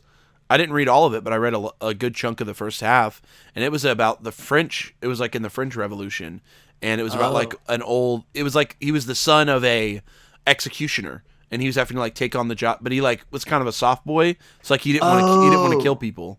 I've been watching this new anime about British history. Wait, you're watching anime about British history? What are you watching? Yeah. I think it's about the War of the Roses. Oh, shut up. Oh, Requiem the Rose King. Yeah. We talked about it last week. Whatever. All right, David, what's after the Elusive Samurai Dog? After the Elusive Samurai, Sakamoto Days. Wait, what number are we on? Because I start to get lost. I think it's like 8. 8? Yeah, okay, so we're about halfway. We're about halfway.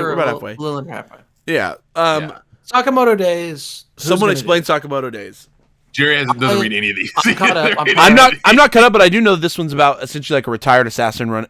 I don't know what he runs, but he runs some sort of like drug. Oh, you got it. You're doing it. He runs a convenience store. Like a drugstore, and he kind of gets roped back into it. Very similar to the way of the house husband, but different in some ways. He also seems to have like a young person with him in this one as well, right? Yeah, like a younger guy. But Sakamoto seems like he actually gets involved in the action more than Tatsu does in way of the house husband. House husband, correct. He kind of stays out of it. Sakamoto seems to get roped back in. It's definitely a full gag manga. Yeah. Where Sakamoto Days is definitely a hybrid. And it's so crazy to think about where a lot of the manga running right now are sort of hybrid mangas. Right. They're either shonen mangas or hybrids. Mm-hmm. And so, Sakamoto Days is about a retired assassin who currently has 2 proteges. He reads people's minds. He's an esper. He's a psychic. And a sort of Chinese gangs, like she's sort of the heir of a Chinese gang. And so far, I don't know. I think Sakamoto Days 1 is here to stay. Absolutely. It's so popular. It's very, very funny. Yeah. And the action is really cool. And it's sort of like, it's continued to sort of, I don't know, do very well week to week, where it's like, wow, I didn't think I could, see something so funny or interesting. And then I do, and it's sort of, And they have this sort of Japanese Assassins Association. And I actually think we're sort of hurtling towards a bit of a tournament arc. I love a good tournament arc. I think we are hurtling towards a tournament arc, which will be very interesting and very fun. It's confirmed for an anime too. There are a lot of anime so far. In right? anime?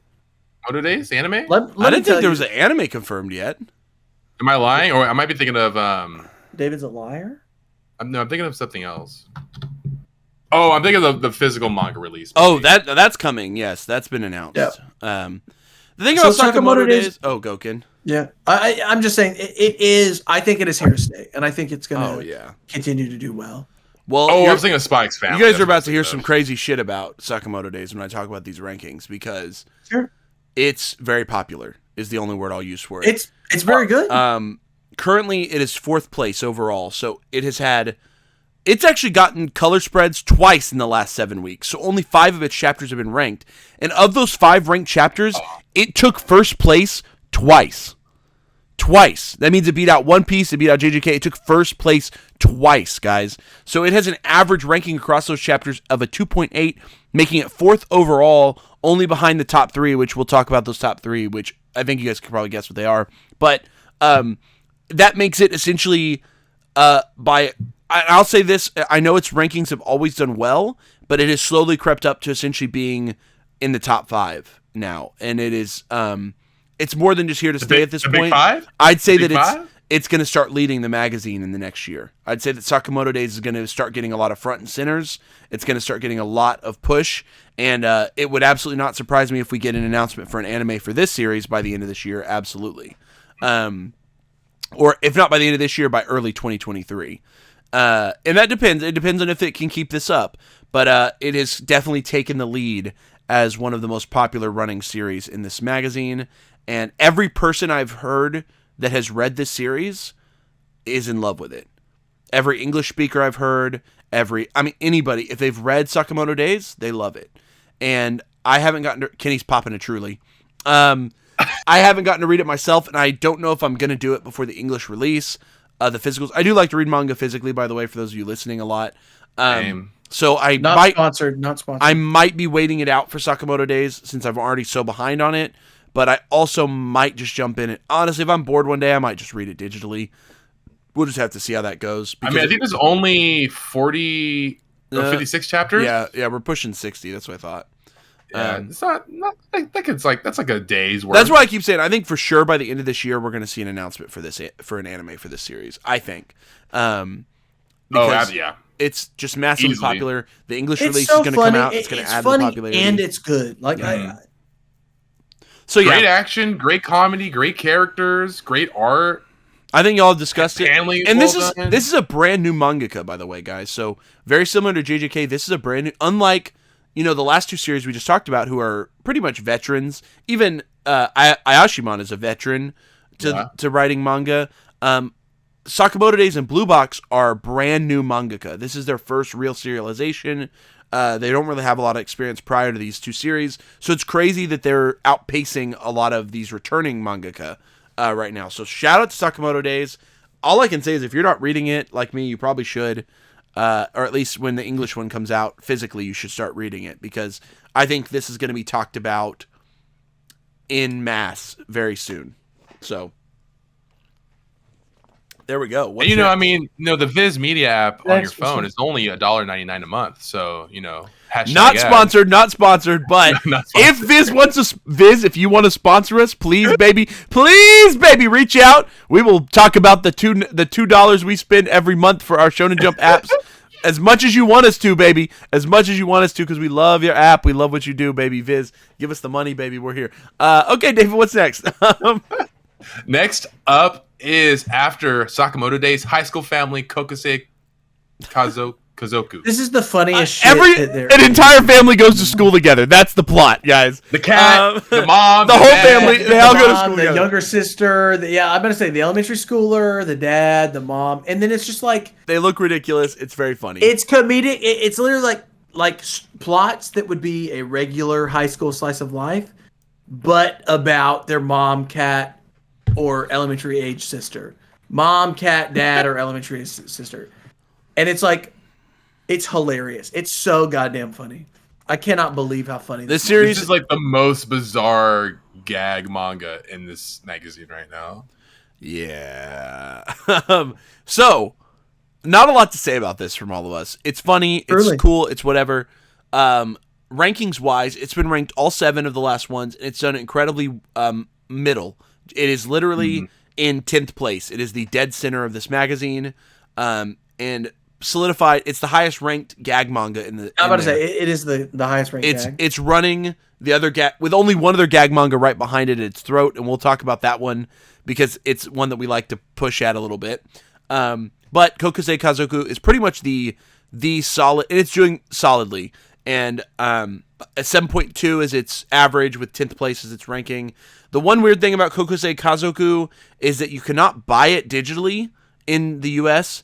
The only way to read this series in the US is via the Shonen Jump app still, which doesn't really make a lot of sense because it's been running for quite a while. But Viz has opted to not print it physically or publish it digitally, which is a bit of an odd choice. Usually, even if a series doesn't get printed physically, they'll release it in digital volumes, so you could still buy the volumes digitally to see. But Kokosei has not gotten that for the US, which is just more kind of exasperating that point that like America, or Viz especially, does not believe in gag manga in the US. They just don't believe in or have much faith in them as success stories. But this one's funny. It's weird. Yeah. It's drawn very strangely. It's just weird. It's like, and it's by an author. The best way to describe it is just weird. The author for this series had a previous series that ran for a long time. I think it was called like Isobi or something like that. It ran in Shonen Jump for I want to say over 100 chapters. Kenny might remember better, but Isobe Monogatari. Okay, yeah, and it was set like in the way back times. It was also I think it's vaguely historical. So yeah. But it ran for quite a while. So this author has familiarity with Jump. They know what they're doing, and this series has lasted already for Kokusei Kazoku's already almost 100 chapters, right? It came out in 2020. I want to say it's getting close to that 100 chapter mark. That's Ted Cruz. Yeah, it just released chapter 97. Okay, cool. Is he in Cancun, Kenny? He just tweeted about how expensive Cancun flights are. Oh, he thinks he's so funny. He thinks he's so funny. Whatever. I hope you guys know, outside of my window, it is snowing. In Texas. Snowing. In Texas. And of course, that fuck is going to Cancun. He's trying to get... Well, he might have been joking at this point, poking fun at his own... We could cut this if you want to, though. No, I'm not cutting this. All you listeners at home, Ted Cruz, he's something else. Fuck that blobfish, okay? Fuck that blob. Okay, so Kokusei Kazoku, easy cap. If you want to check out a gag, it's going good. It's probably not going anywhere anytime soon. It's so funny. It's doing well I do want to say, it's so funny. All right. Next up, another gag. Me and Roboco. No, this is Kokusei Kazoku's direct competitor, the one that's right on its ass. So here's the deal. I've actually read a little bit of Me and Roboco because I was so... How much? I think I read the first 5 chapters, about the first volume's worth. And guys, okay, here's the basic plot synopsis. A young kid, he's friends with a bunch of other young kids. They live kind of in the future where they get these robot maids delivered to their houses. Everyone has like a hot robot maid, but this one kid who's kind of poor gets the not hot robot maid sent to his house, and because of that, he's upset. He's like jealous, but turns out the not hot robot maid is like even better. She like does cooler shit. She's like way cooler. Yada yada yada, and that's Roboco.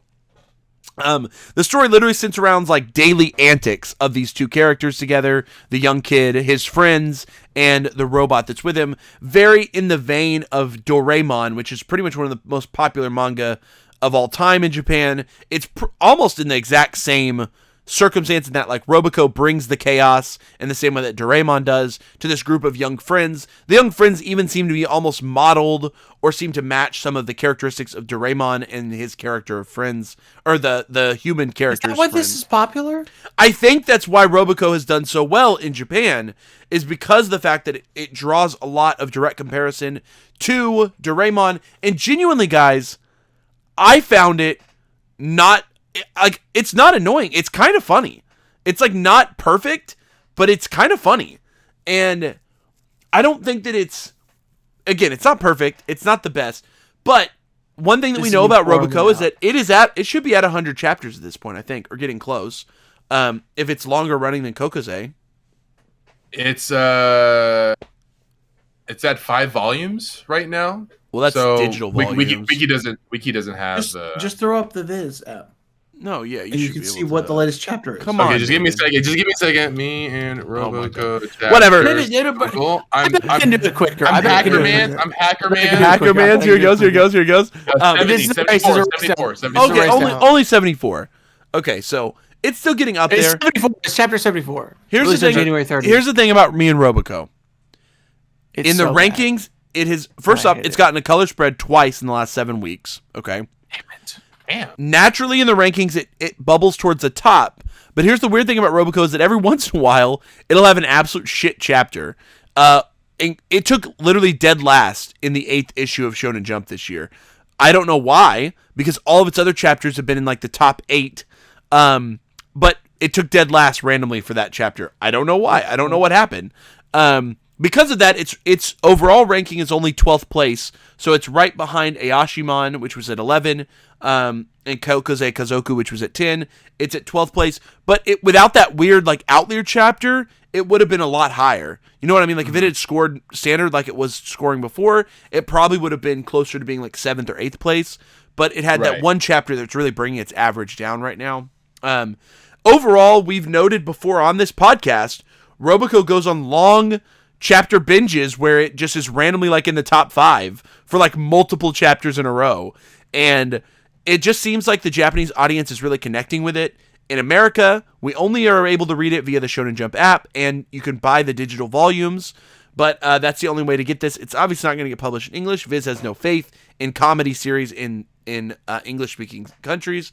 But I'd say right now it is battling it out with Kokosei Kazoku as sort of the master of gag manga in the magazine right now. So that's me and Robico. It's not as bad as everyone thinks it is. I think it's funny. But it's not great. Yeah, so I mean, I need to give it a chance. I need to give it a shot.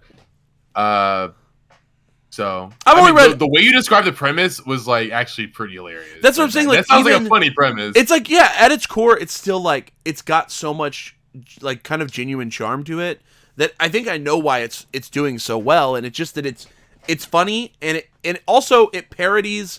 I do know as its chapters goes on, it parodies a lot of popular shonen. And I think that has helped it as well, because sometimes when you can make fun of something someone's a fan of, they think it's even funnier and they like it.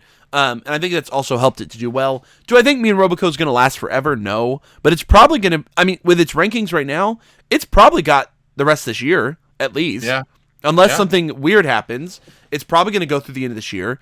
If it were to get an anime announcement this year, that would be crazy. I think that would really push it as well, because it also doesn't, everything we've talked about so far has no anime or announcement yet. If it got an anime announcement, that would be good news for it, I think. So, yeah. I don't know, guys. I'm whatever about it, but that's my thoughts on Robico. I know you guys both have not really read it, right? I mean, talking about it makes me want to read it, but no, fuck me and Robico. The Kenny's a hater. He's a fucking hater. Kenny, you're a hater, bro. Next one is Ayakashi Triangle. Oh shit! This is one that I still have not read. I haven't either. Have none of us read it? I'm not caught up on it either. So this is the one series. All I know about it, right? Author of To Love Ru. Mm-hmm. It's an ecchi comedy, ecchi romance comedy. I think it's set in like Japanese ninja times, right? Yes. Okay, it's set in like Japanese ninja times. Other than that, we don't know a lot about this one. But here's the weird thing about this one is that it just recently got an anime announcement. So Ayakashi Triangle is getting an anime, much to my surprise. Adapted by who? I can't remember off the top of my head, but it was announced at the Jump convention thing back in December. So this is the one series we're going to kind of have to skip over, but I'll give you guys at least where it's ranking so far this year. It was in the rankings for 6 of the 7 weeks.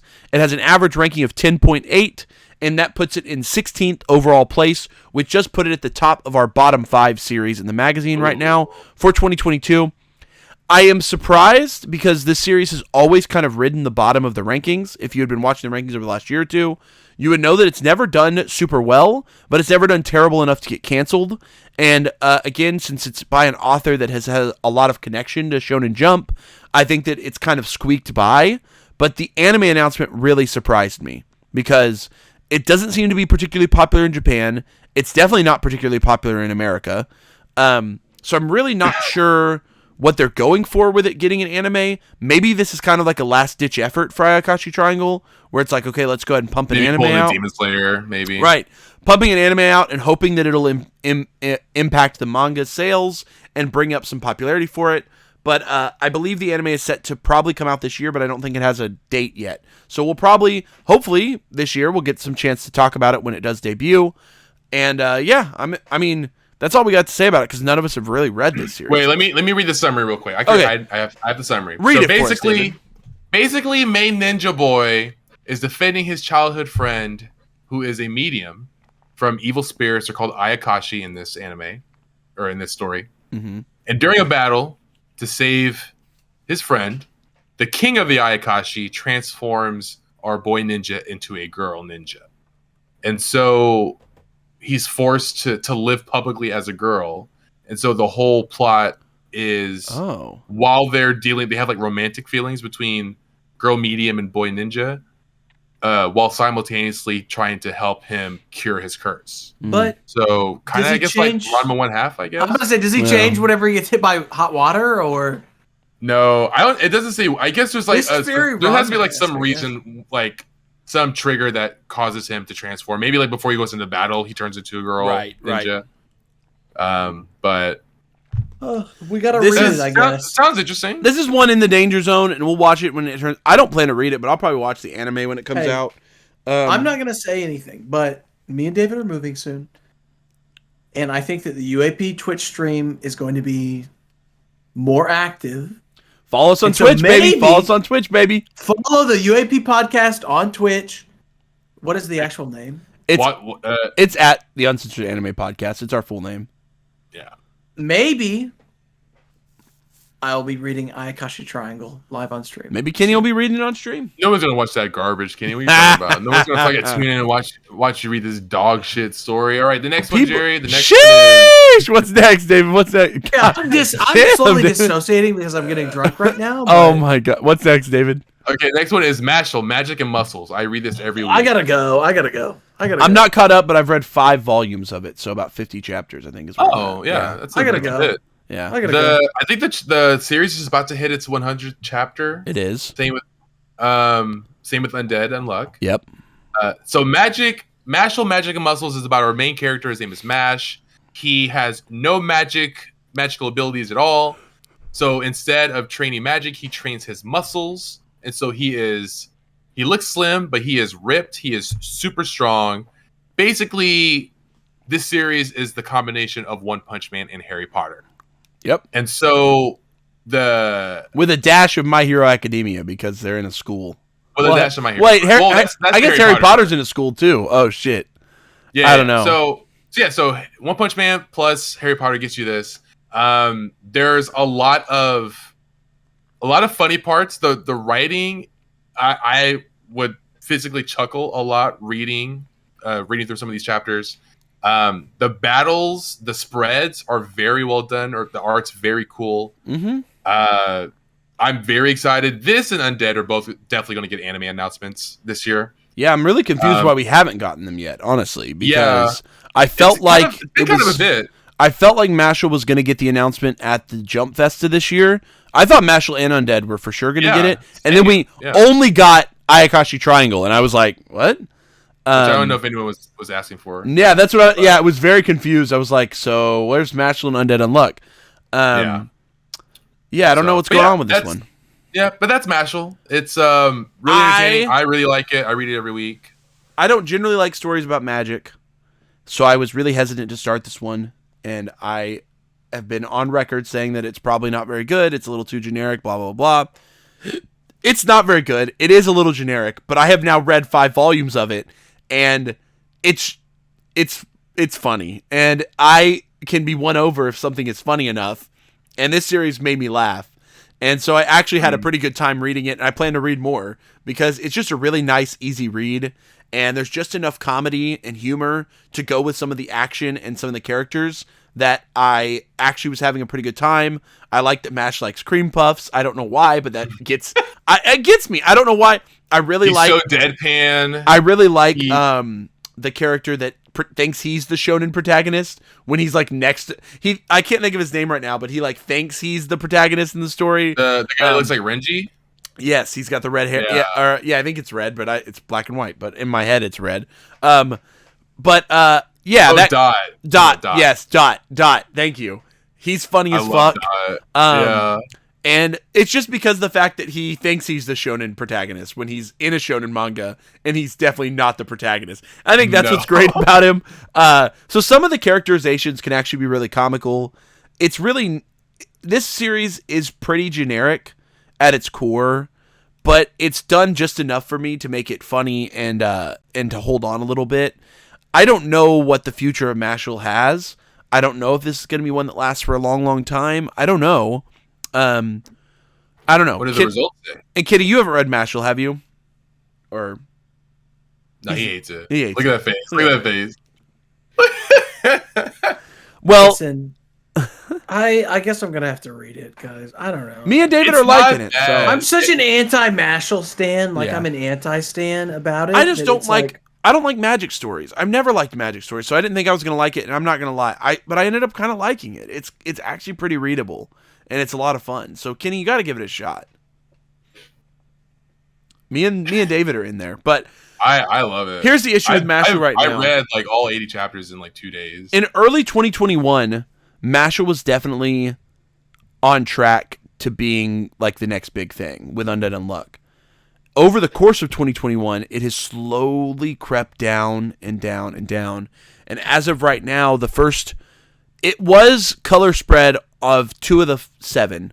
So you have to remember that. So only 5 rankings impacted this average. Its average, though, is 11.2, and it's actually in 17th place, so it's in our bottom 5 for the magazine. Shit, that's low. And I noticed this even prior to 2022. The last probably couple months of 2021, it was trending towards the bottom. And I'm not really sure what's causing Mashal to get so low. Is it that people are just getting bored with it? Is it that readers are just kind of at their, are they waiting for an anime and it just hasn't come yet?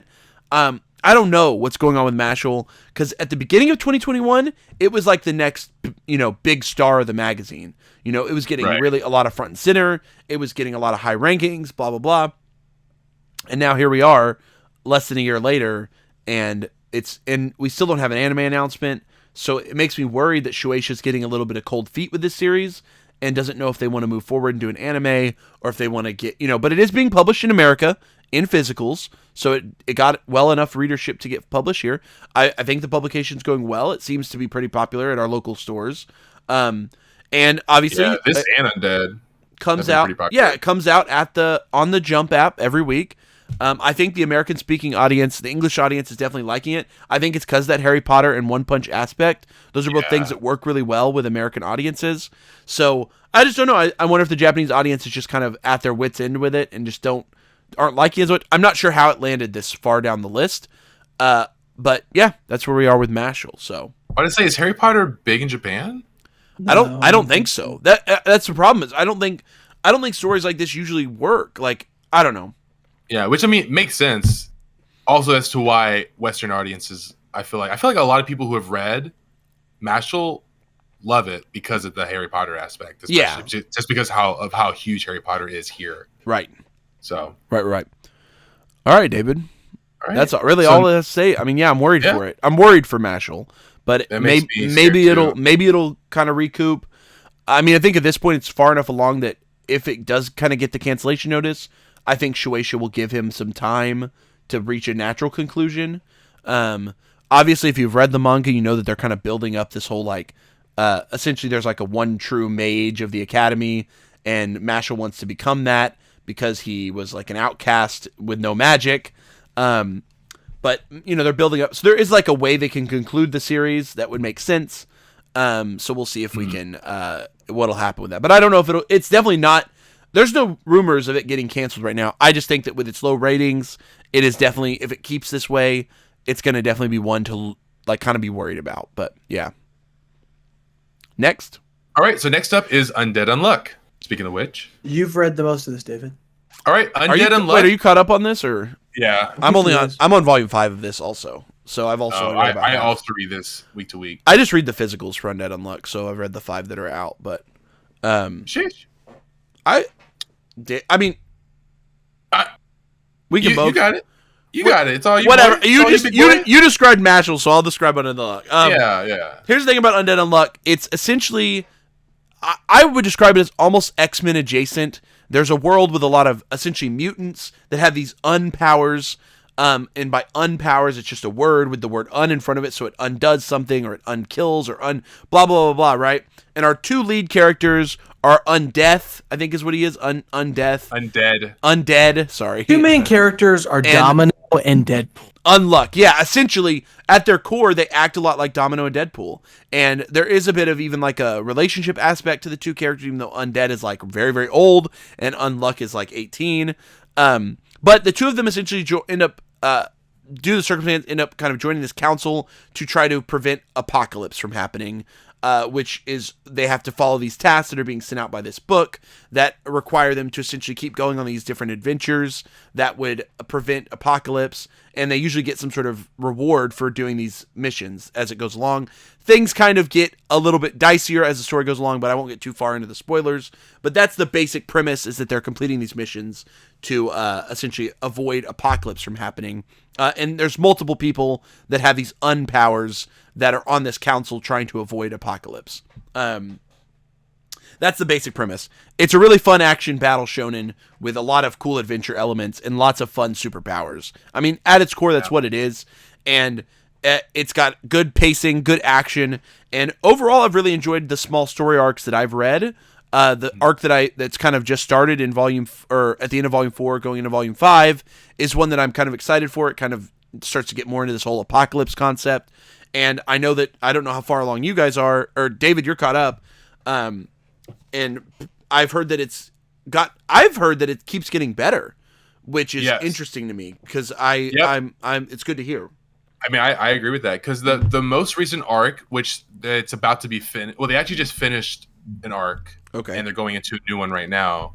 But the arc that they just finished was, in my opinion, the best arc. I've heard that. Series. Yeah. So, and the next arc seems like it's set up to be just as good, if not better. Well, that's good. So, that's good to hear. Yeah, I mean, I think I felt like as I've finished each like arc throughout the series, is that I liked it more than the previous one. And the Unpowers are very unique, very interesting to see how they like use their powers in combat. There is kind of like a moment where you meet like a bunch of people and they all have unpowers. And a really cool thing that the mangaka does is that their ability isn't just outright said what it is. So there's like a cool panel that's done that has like and then like their power, and it does like a little like explanation of it. Right. But everything is like classified until it's unveiled. So there's like kind of like a little mystery when it comes to like figuring out what ability people have, which is pretty cool. Right. I mean, that's it. Yeah, that's it. That's it about Undead Luck. I like it. I think it's going to last for a bit longer. Here's the thing about... Is it doing better than Mashal? It's doing worse than Mashal. So are you shitting the one thing we have to me? look at with Undead Unluck is that this is another one. So a year ago, Mashal and Undead Unluck were essentially getting, Shueisha was pushing them really hard because they kind of saw them as like the next generation. As of now, they're doing very poorly. Both of these series. So Undead Luck is actually in 18th place with an average of 12. It did get 2 color spreads, so it was only in the magazine for 5 rankings, and that puts it at 18th place overall, right below Mashal. So that actually fills out most of our bottom 5, because now we know Ayakashi Triangle was 16, Mashal was 17th, Undead Luck was 18th, and then PPP was 19th.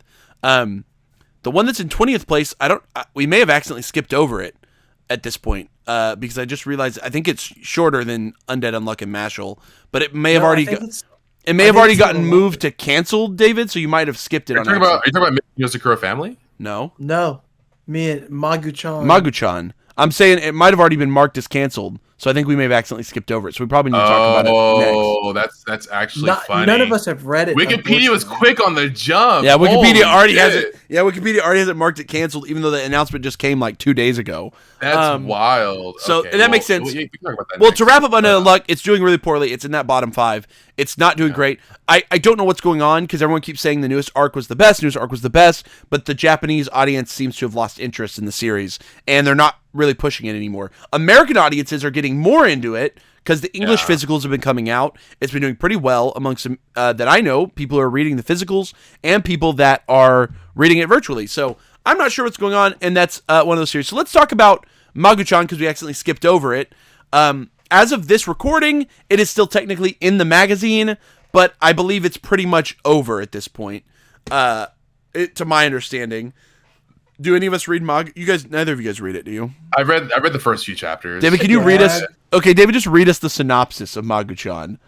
Yes. So basically, there's the first chapter story opens with there's like a god of destruction, all powerful, one of the gods of chaos, and they were summoned to Earth by a cult, and but then the Holy Knights come by and then they seal him away, and then into the future and present day. Our main character, I believe her name is Ruru.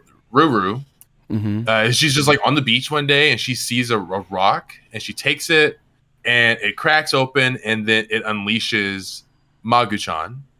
But except the God of Chaos is no longer its like giant form. It's like a cute little chibi version. Right. And so then Ruru basically takes Magu-chan home. They become friends or kind of like friends. Right. And there's a lot of, it's a comedy, so there's a lot of comedic elements of like, taking Magu-chan to the mall and we're gonna go shopping, and Magu-chan, who's a fish out of water, doesn't really understand, present day things that are happening. So he destroys things, or just causes headaches, causes issues for the other characters. Right. And that's about, I think that covers like the first 2, 3, 4 chapters. Yeah, that's pretty good. Yeah, that's about it. Yeah. So here's the thing about Magu-chan you have to know is that I wrote this document. I started tracking the dates, and to just show you how powerful the Weekly Shonen Jump rankings are, I started tracking these on January 17th, and I wrote a note to myself, Magu-chan is in danger, because it was in dead last on the rankings, and it was constantly coming in dead last, and it was averaging dead last. And mainly that started to happen after a lot of the last series got canceled. So there was no ranking, there was no padding at the bottom of the rankings. So Magu-chan kind of took that place near the bottom, and it was holding that. So I literally wrote a note on January 17th, Magu-chan might get canceled. 2 days ago, they announced it's getting canceled. So that's how powerful these rankings are. This is a series that's been going for almost 100 chapters, right? Yeah. It went for a long time. It's past 100. Oh no, it's not even 80. Okay, it's so yeah, 76. Wait, Still, no, that's just you keep talking. I'll look up what's actually on the app. Yeah, I'm about to say. Tell me how many you can read. So here's the thing about Magu-chan in the U.S. It was only released on the Shonen Jump app, and there are digital volumes. You can buy them on your Barnes & Noble or whatever. Oh, yeah, 76. So 76 chapters. It's going to wrap up in less than 80 chapters, most likely. And that's wild, because a series that's been that consistent generally doesn't just get canceled. It doesn't just get canceled like this. But it's how powerful these rankings can be, is that if you have a bad 2 or 3 months where you are literally in last place, Shueisha can just be like, never mind. You've done your best.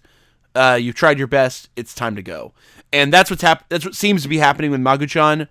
It doesn't even seem like Shueisha is giving it much grace to try to wrap up on its own accord, which is kind of what happened with Hard Boiled Cop and Dolphin last year, that it just kind of got shot in the knees and ended.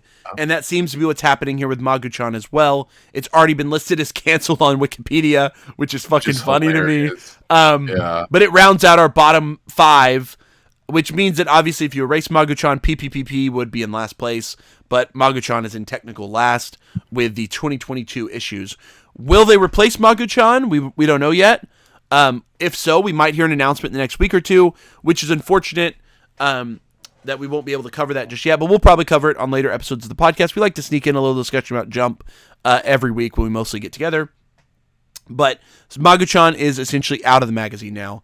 It was averaging at 13.6 and was in dead last, 20th place on the rankings for those first 7 weeks. So, sucks to suck, Magu-chan. None of us read you. Most English speakers weren't reading you, and now you're going to disappear forever and probably never get an anime adaptation, my guess, since it didn't even get 100 chapters. It's going to go the way of many other series that got canceled at this point in time and probably just fade into obscurity. So, bye-bye, Magu-chan. I am going to read it since I already started. I have to finish it. It's my rule. So, pray for me. Yeah, I mean, we'll have to hear how you feel after that. Okay, what's next, David? All right. So the last 5 that needs no explanation. They're all hell popular, but we should talk about their rankings. We have one left that isn't super popular of those. There's another one. It should be right after Undead Unluck. Mission Yozakura Family? Yes. Oh, we didn't talk about that one yet. No, we need to talk about it real quick. Mission Yozakura Family. Kenny, do you read this one or no? I've read. I'm not quite caught up, so. Now this Mission Yozakura Family is fairly simple. Right. It's about 2 people that have been sort of friends throughout their, school career, and finally the boy finds out that the girl is part of an assassination family, and the only way that you can be a part of this family is if you're married into it, and so the girl actually proposes and puts a ring on his finger that allows him to be a part of the assassination family. And so she has like an overbearing older brother, a sort of laissez-faire brother who plays video games, a brother who's a tinkerer, and a sister that's very, very strong. It's sort of Encanto, but a manga. Yeah, Encanto, but a manga. And David, have you read this one or no? I have not. I haven't either, but Here's the weird thing about this one, is that it has just sort of existed in the background of Jump for a while now. Like we said, it's older than Undead Unluck. Came out in August 2019. Yeah, so it's been kind of just sliding by in Weekly Shonen Jump for a long time. I believe this is this mangaka's very first series. And it is pretty much the definition of mid. Like, it is the middlest of the mid when it comes to Shonen Jump. It doesn't seem to have any nobody seems to want traction in making an anime adaptation. There doesn't seem to be any, it isn't being published in English physically. It's only digital publications and on the Shonen Jump app. It doesn't have a very English-speaking audience, especially. It doesn't seem to have a very large English-speaking audience. And the Japanese audience doesn't hate it enough to cancel it, but doesn't love it enough to put it in the top. You know what I mean? Like, it's one of those weird series that it's just literally just coasting by. Has just coasted in the middle of the rankings for the last 2 years. So, I also would say it's the most hybrid because it's a romance, right? A shonen battle, a gag. Like, it's all of those things, like, mashed together in sort of this weird amalgam, you know? Yeah, and of its era, it's kind of the only manga to have survived from that 2019 era, which is really weird to me. And it did that by literally just coasting the middle line. Like, somehow it has just existed in the center of this magazine as just being a little bit of everything and has coasted. So rankings-wise, it did get 2 color spreads in the last 7 chapters, so it only has 5 in the rankings. With an 8.8 average, it is 13th place overall, which is, again, it's just pretty much dead center. I mean, it's a little bit closer to the bottom, but remember, Aoshiman, Duran are kind of a little higher ranked than they really should be right now. So it really is a very middle manga right now because of its ranking. So I don't know. I don't know what to say about this series. I know people who like it and like it a lot. You know what I mean? Like, some people who have read it are like really into it. They're like, oh, it's really fun. I really enjoy reading it. But it's just so few and far between. There's just so few people that are a fan. I think this is a series that maybe could benefit from an anime. I mean, maybe if it did get an anime announcement, its popularity might soar a little bit because it's one of the middle series. But to my knowledge, I haven't heard anyone optioning it as an anime. I don't know if it will get an anime adaptation, even though it's been running long enough to easily get one. Why the fuck did Ayakashi Triangle get an anime adaptation and Mashle Undead and Mission Yozakura didn't get anything? That's so weird. Great question, David. Nobody will know. I guess they just wanted to animate the titties in Ayakashi Triangle. And it's like, you know, like that mangaka had already 2 animes, right? That's true. The other 4... Taro Yabuki? Yeah. True Love Ru and Black Cat, I think. Black Cat. Yeah. Oh. Yeah. And Black Cat is a classic shonen manga. Like, it's... Right. Ayakashi is definitely, one that like, people situated. should go back and watch, low-key. Ayakashi is situated in a way that, like, it has the right... While Mashle Undead Unluck and Mission Yozakura, I believe it's the first for all those 3 authors. This is their first mangas. So there is a little bit less familiarity with the business. So maybe those 3 are going to get animes. And like I said, I think Yozakura Family is one of those 3 that would really benefit from an anime adaptation. Like, if it got one, it could have a significant boost in its popularity because there's room to get a boost. You know what I mean? Like, it's not very popular, so it could get a really nice boost from having an anime adaptation. But we'll see. This is a very middle series. I haven't read it. I'd like to read it. It's actually one that I'd like to read at some point compared to some of these. So I'd like to go back and read this one. I'm almost caught up. I'm a little bit behind, but I'm almost caught up. I'd like to read this one. It's not like I hate it. I've enjoyed it. Right. Do you feel like it has any similarities to Spy Family, Kenny? To some degree? I think it's actually more similar to Reborn than it is anything else. I was going to say also maybe Reborn. Okay. Yeah. I think it's most similar to Reborn.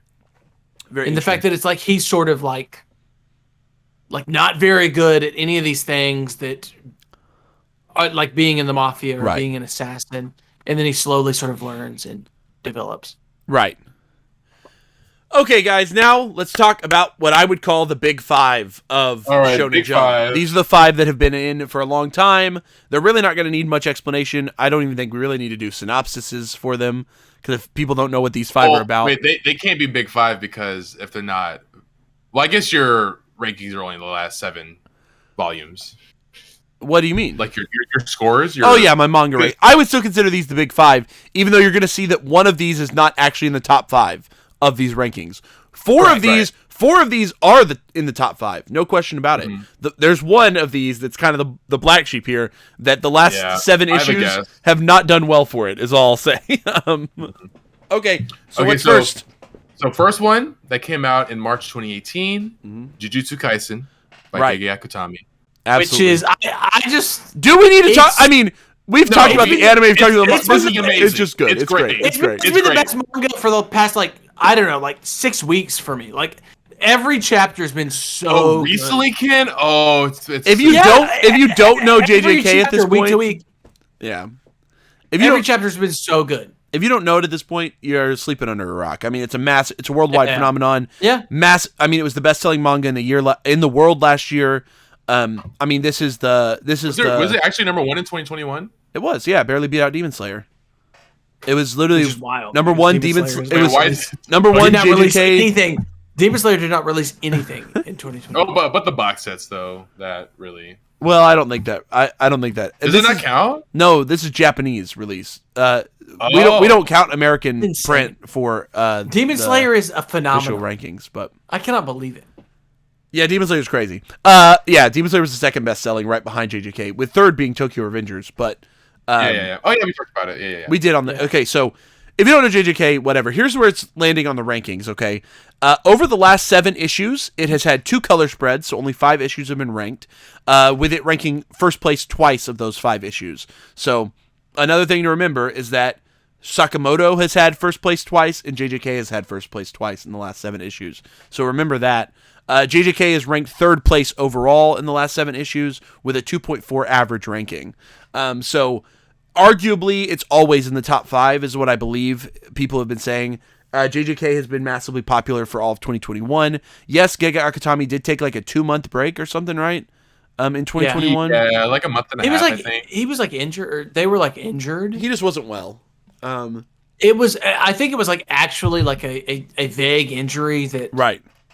It was like, hey, you need to get some surgery done, and yeah, you'll be fine. But I don't think we have to tell you guys our opinions. You guys know we love the series. All of us have watched the anime and we loved it. I haven't read the manga, but David and Kenny have.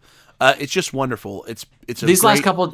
I'm not joking, Jerry. I think the last 15 chapters have just been amazing, and that's awesome because it sounds like it's just gonna keep getting better. And with a long running shonen, when a series can just keep getting better and better, you know that it's got longevity. And luckily for JJK is that it got popular even before its anime, so it was never really on the cutting block.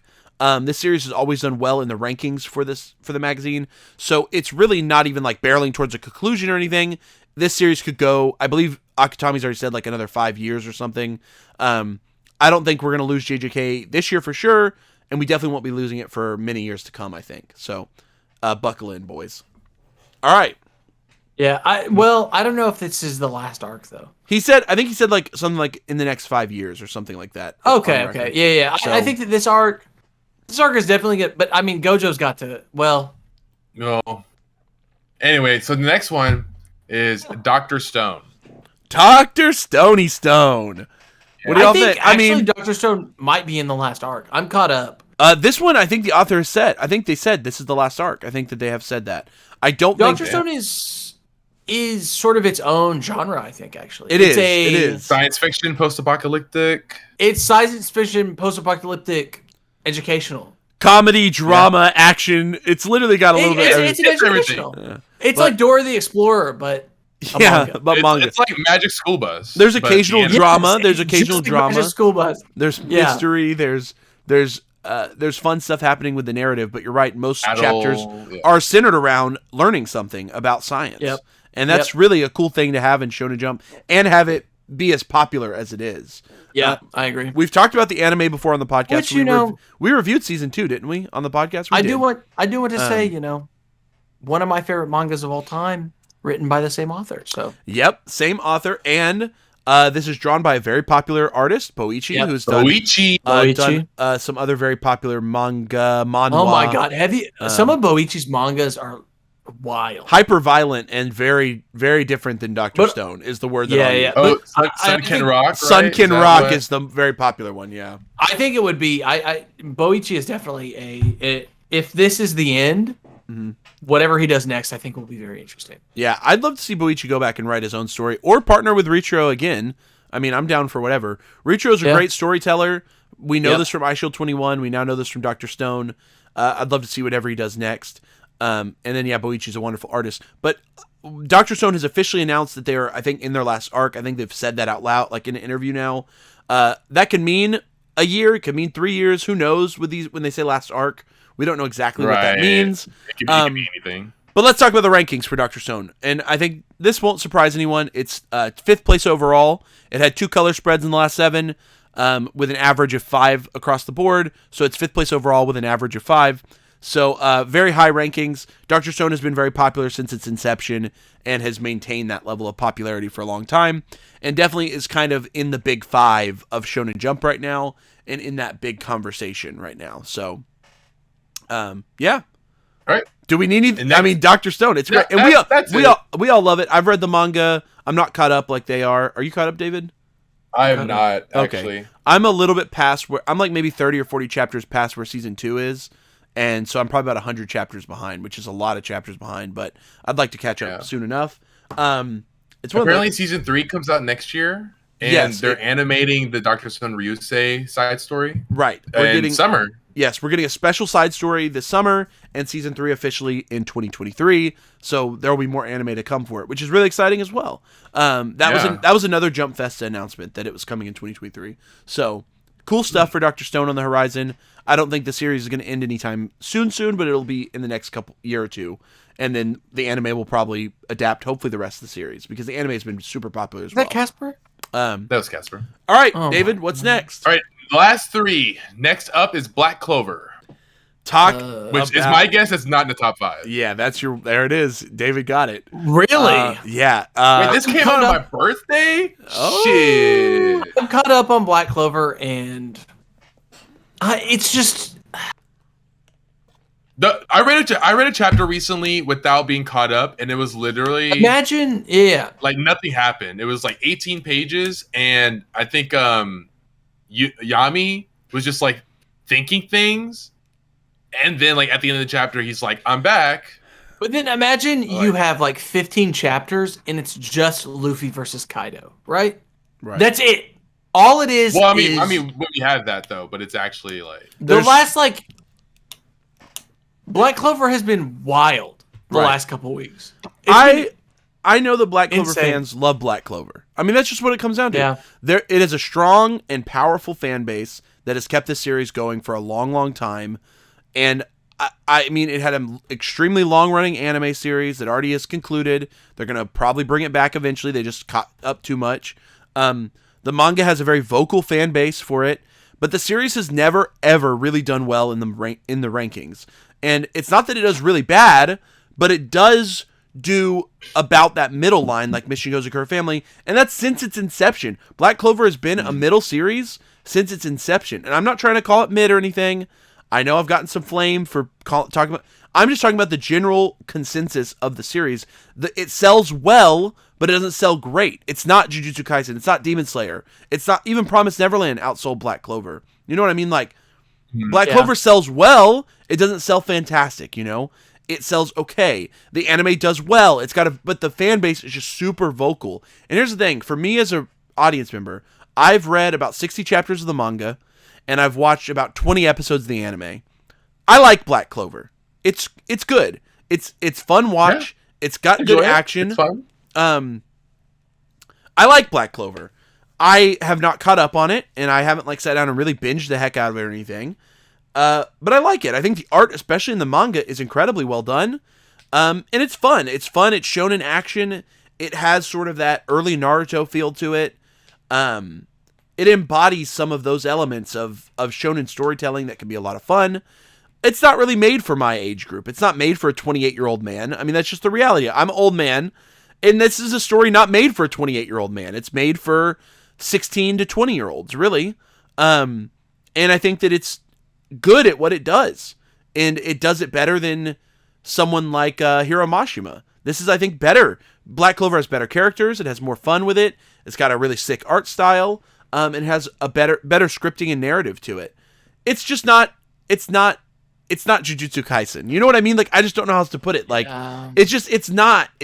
And but it's so I don't know. There is something to be said about the only battle in where battle shonens have, sort of different like story aspects and different things that can go on. Where it's like, okay, we have a tournament arc. Or this is the most pure. A training. It is truly just a battle shonen. Right. They battle, and that's it. Yeah. Right. Yeah.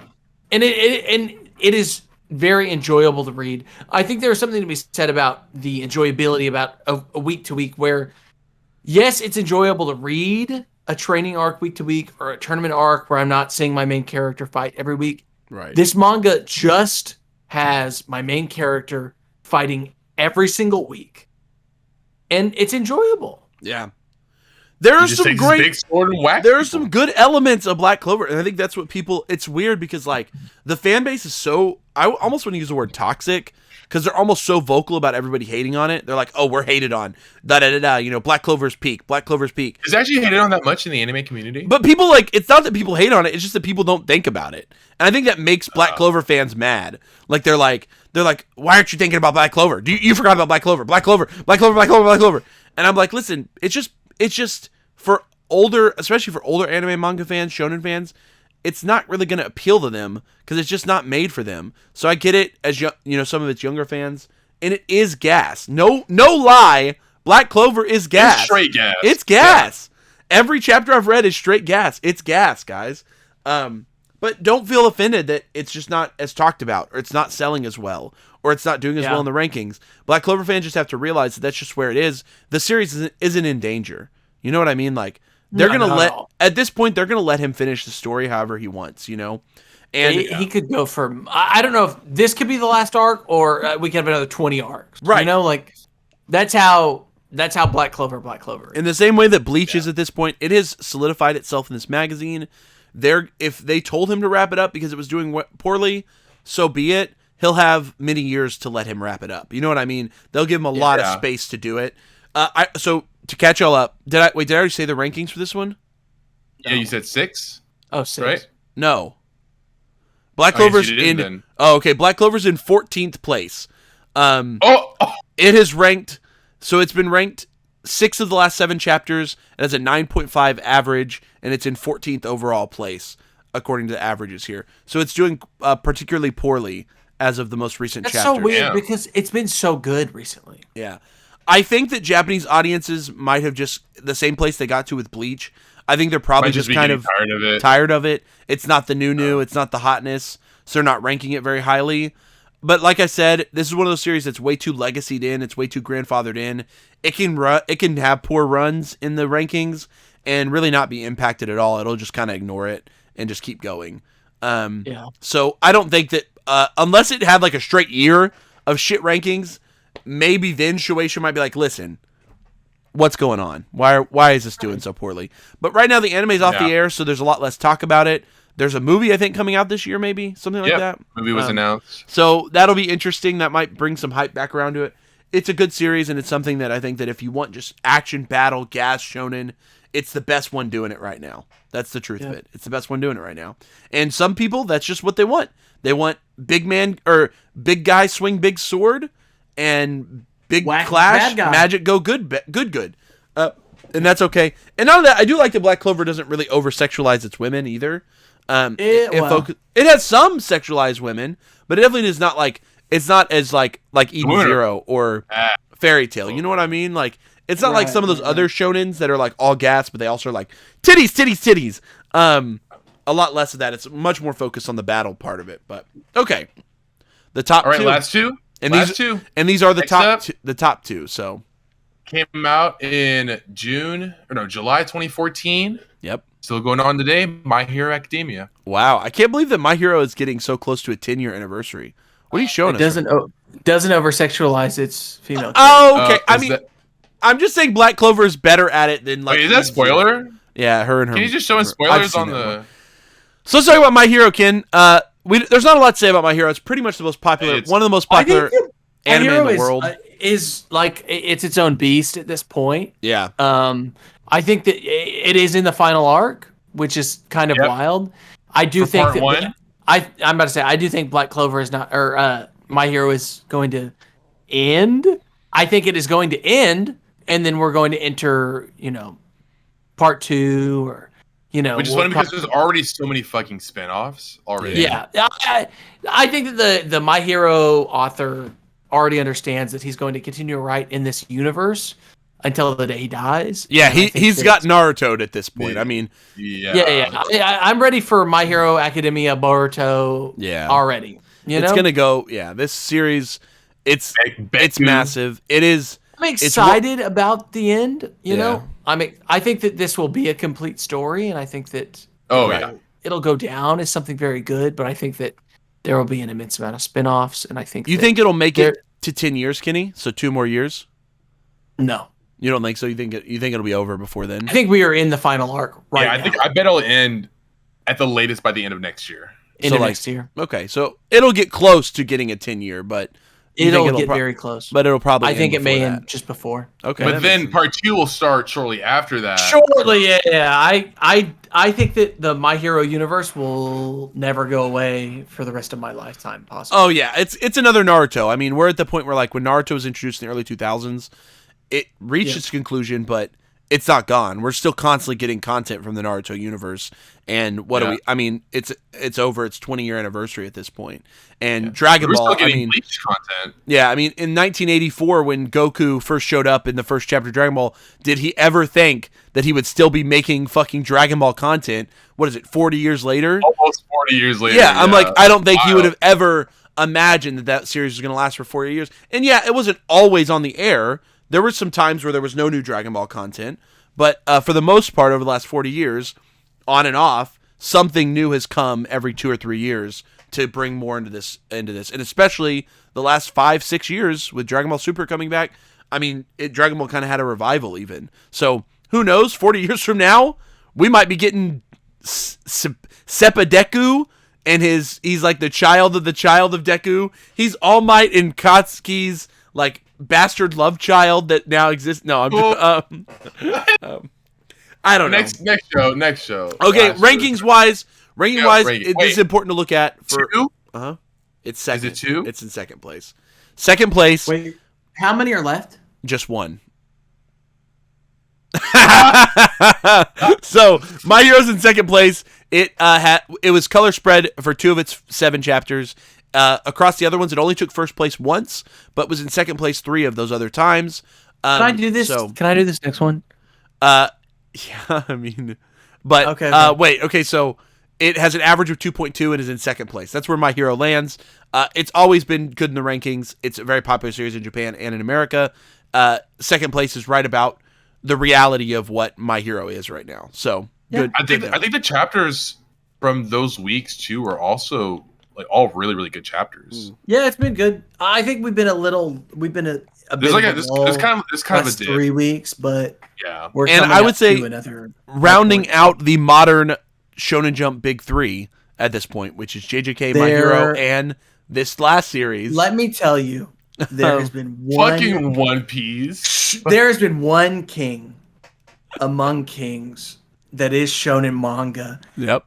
There has been mangas that have had you for 600, 700 chapters, but no manga truly has been able to show me how good it can continue to be week after week, month after month, year after year. That is One Piece. One Piece is so good. So good. Gas. Straight gas, boys. That gas, boy. It has been so good every week for so unbelievably long. Yeah. The world that One Piece has, the world that One Piece has created. I can't believe that I read One Piece first this week because I was so excited to see what was going on. Wano's definitely ending this year, so that's exciting. I think it'll end this year. I think it'll end by the end of 2020. I can't believe how good it has continued to be. I loved. They gave us a chapter. Okay, Luffy gonna beat Kaido though. Let me Luffy say gonna beat Kaido though. Yes, spoilers for the manga One Piece. Gear 5. No, but Gear 10. Luffy. They had an entire chapter of just Luffy fighting Kaido. Period. It was like 16 of 18 pages of just their battle. And it was so hype. I cannot believe One Piece is so good. One Piece is so good. Yep. The power scaling in this fucking universe is wild. One Piece is so good. I can't believe it. It's number one. It's the best anime, best manga of all time. Yeah, right, I mean, just to put it in perspective for everyone. That's how many first places? Just to put it in perspective for everyone. So over the last 7 issues, it's only been in the magazine 4 times. And that's mainly because of the fact that it has color spreads when it is there, and it's frequently, and something some people don't know, Oda only does what? Yeah, he gets one a month off. Yeah, he pretty much just does 3 chapters a month instead of 4, which is it's just for his own personal health. You know, he's taking care. He's getting older now. The magazine's been run. I mean, what is it? 25 years now. I think the series has been running. I believe the came out in 97. Yeah. So, what? Yeah. Wait. When did One Piece come out? 1997. July 22nd, 1997 was his. And first I was born. chapter. I was born October 23rd, 1996. Oh wow, Yeah. Kenny's only a couple months older than One Piece. That's the craziness about it. But yeah, One Piece. So of the 4 that it was actually in the magazine, it took first place twice and second place twice. So like, I don't know. I mean, it just pretty much is always first or second. And if it gets beat, it's just because like Jujutsu Kaisen or My Hero had a really good chapter. You know what I mean? Like, and then it's always right behind it. It doesn't even matter if One Piece has a shitty chapter. It's like always like top 2. You know what I mean? Like. One Piece doesn't have a shitty chapter. Yeah. I don't know what to say about it. At this point, One Piece is the best-selling manga of all time. It has made Ichiro Oda one of the best-selling authors of all time. The series is literally best authors like in the world of all time. He's like in the top 10 now, I think, of any medium involving publications. It's the best-selling comic of all time, I believe, at this point, or like it's right behind Batman or some shit like that. One Piece is it's just a monstrosity of the medium, and it'll reign supreme as potential. I mean, you gotta think about the fact that it's already 25 years into its life. I don't know what. Oda's probably gonna still write this shit for another 5 years, maybe 10. Who knows? And then whatever. Another 10. I actually think we are close. Yeah, I think that. I think less than 10, I think we're close. I think we could do 5 more years easy. I think Oda could easily pump out another 5 years of this story. Yeah, probably. Without even questioning it. Here's the problem with it. It's like. That's already me 30 years of the lifetime. This series will probably live on forever after that. I mean, I don't think Shueisha or... As of right now, Oda's pretty protective. There's not a lot of spinoffs. There's really only a couple different gag manga spinoffs. But I think as soon as he's done with it and he hands it over to Shueisha and says, okay, I'm done, my story is told, I think that Shueisha will run with it and we're going to have... Forever. Yeah, I just don't think One Piece will ever stop. I think that Toei and... Shueisha, do you think he'll ever sell the rights? Are gonna? Well, I think at the end of the day, Shueisha already owns most of the rights to this series. I think when Oda's done, they will say, "Oda, can we keep?" And he'll just keep saying, "Whatever, go for it." And they're just gonna keep making free stuff. money for me. Like that's whatever. true. Yeah. So I think that One Piece is gonna leave one of the most massive legacies on the anime and manga industry ever. And I just don't think there's really going to be anything that comes close to it. And it doesn't surprise me. It's still just dominating the rankings, even in 2022. Yeah. Like, it just continues to dominate.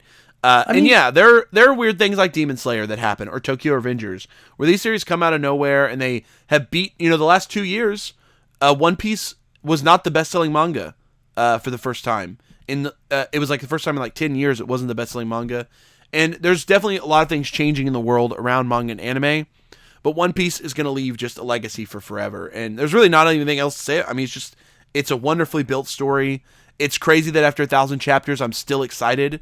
I don't know how anyone could do that. There's 1,000 chapters of this series, and I'm still getting excited about it. One Piece is just unmatched. It's unreal. It's insanity to me. But it's beautiful. It's beautiful. One Piece is the king.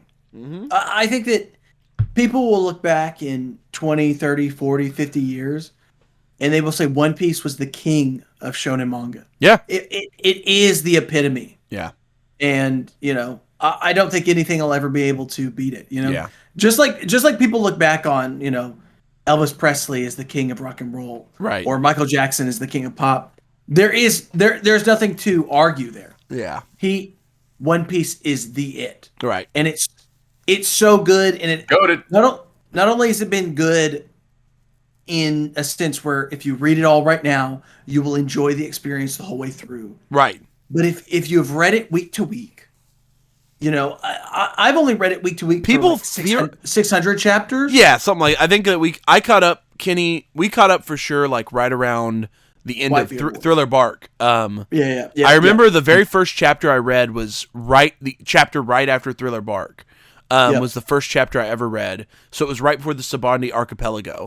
And I've read on and off since then. I bet you were younger than me, so you must have caught up probably around the same time, because that's when we got started getting. So that's like in the 300s or something, I think. 400s. So yeah, something like 600-700 chapters we've read. 600 or 700 chapters. Essentially weekly. I know that for me, I'll sometimes save up 30-40 chapters and read them in a bunch or something, but essentially weekly. I've stayed pretty weekly since then. Yeah. I've had on and off, but it's so weird to think about. Like I read Promised Neverland. I read Haikyuu. Yep. I read Demon Slayer. I read. I don't know. I read all those mangas cover to cover. From the moment they released in Shonen Jump, I read it week to week till the day they finished. Yep. And that's so weird to think about, because obviously during those entire runs, I was also reading One Piece. Yeah, every single week. One Piece there. I mean, yeah, you've read. I know you've read. I know you've read My Hero since the beginning too, Ken.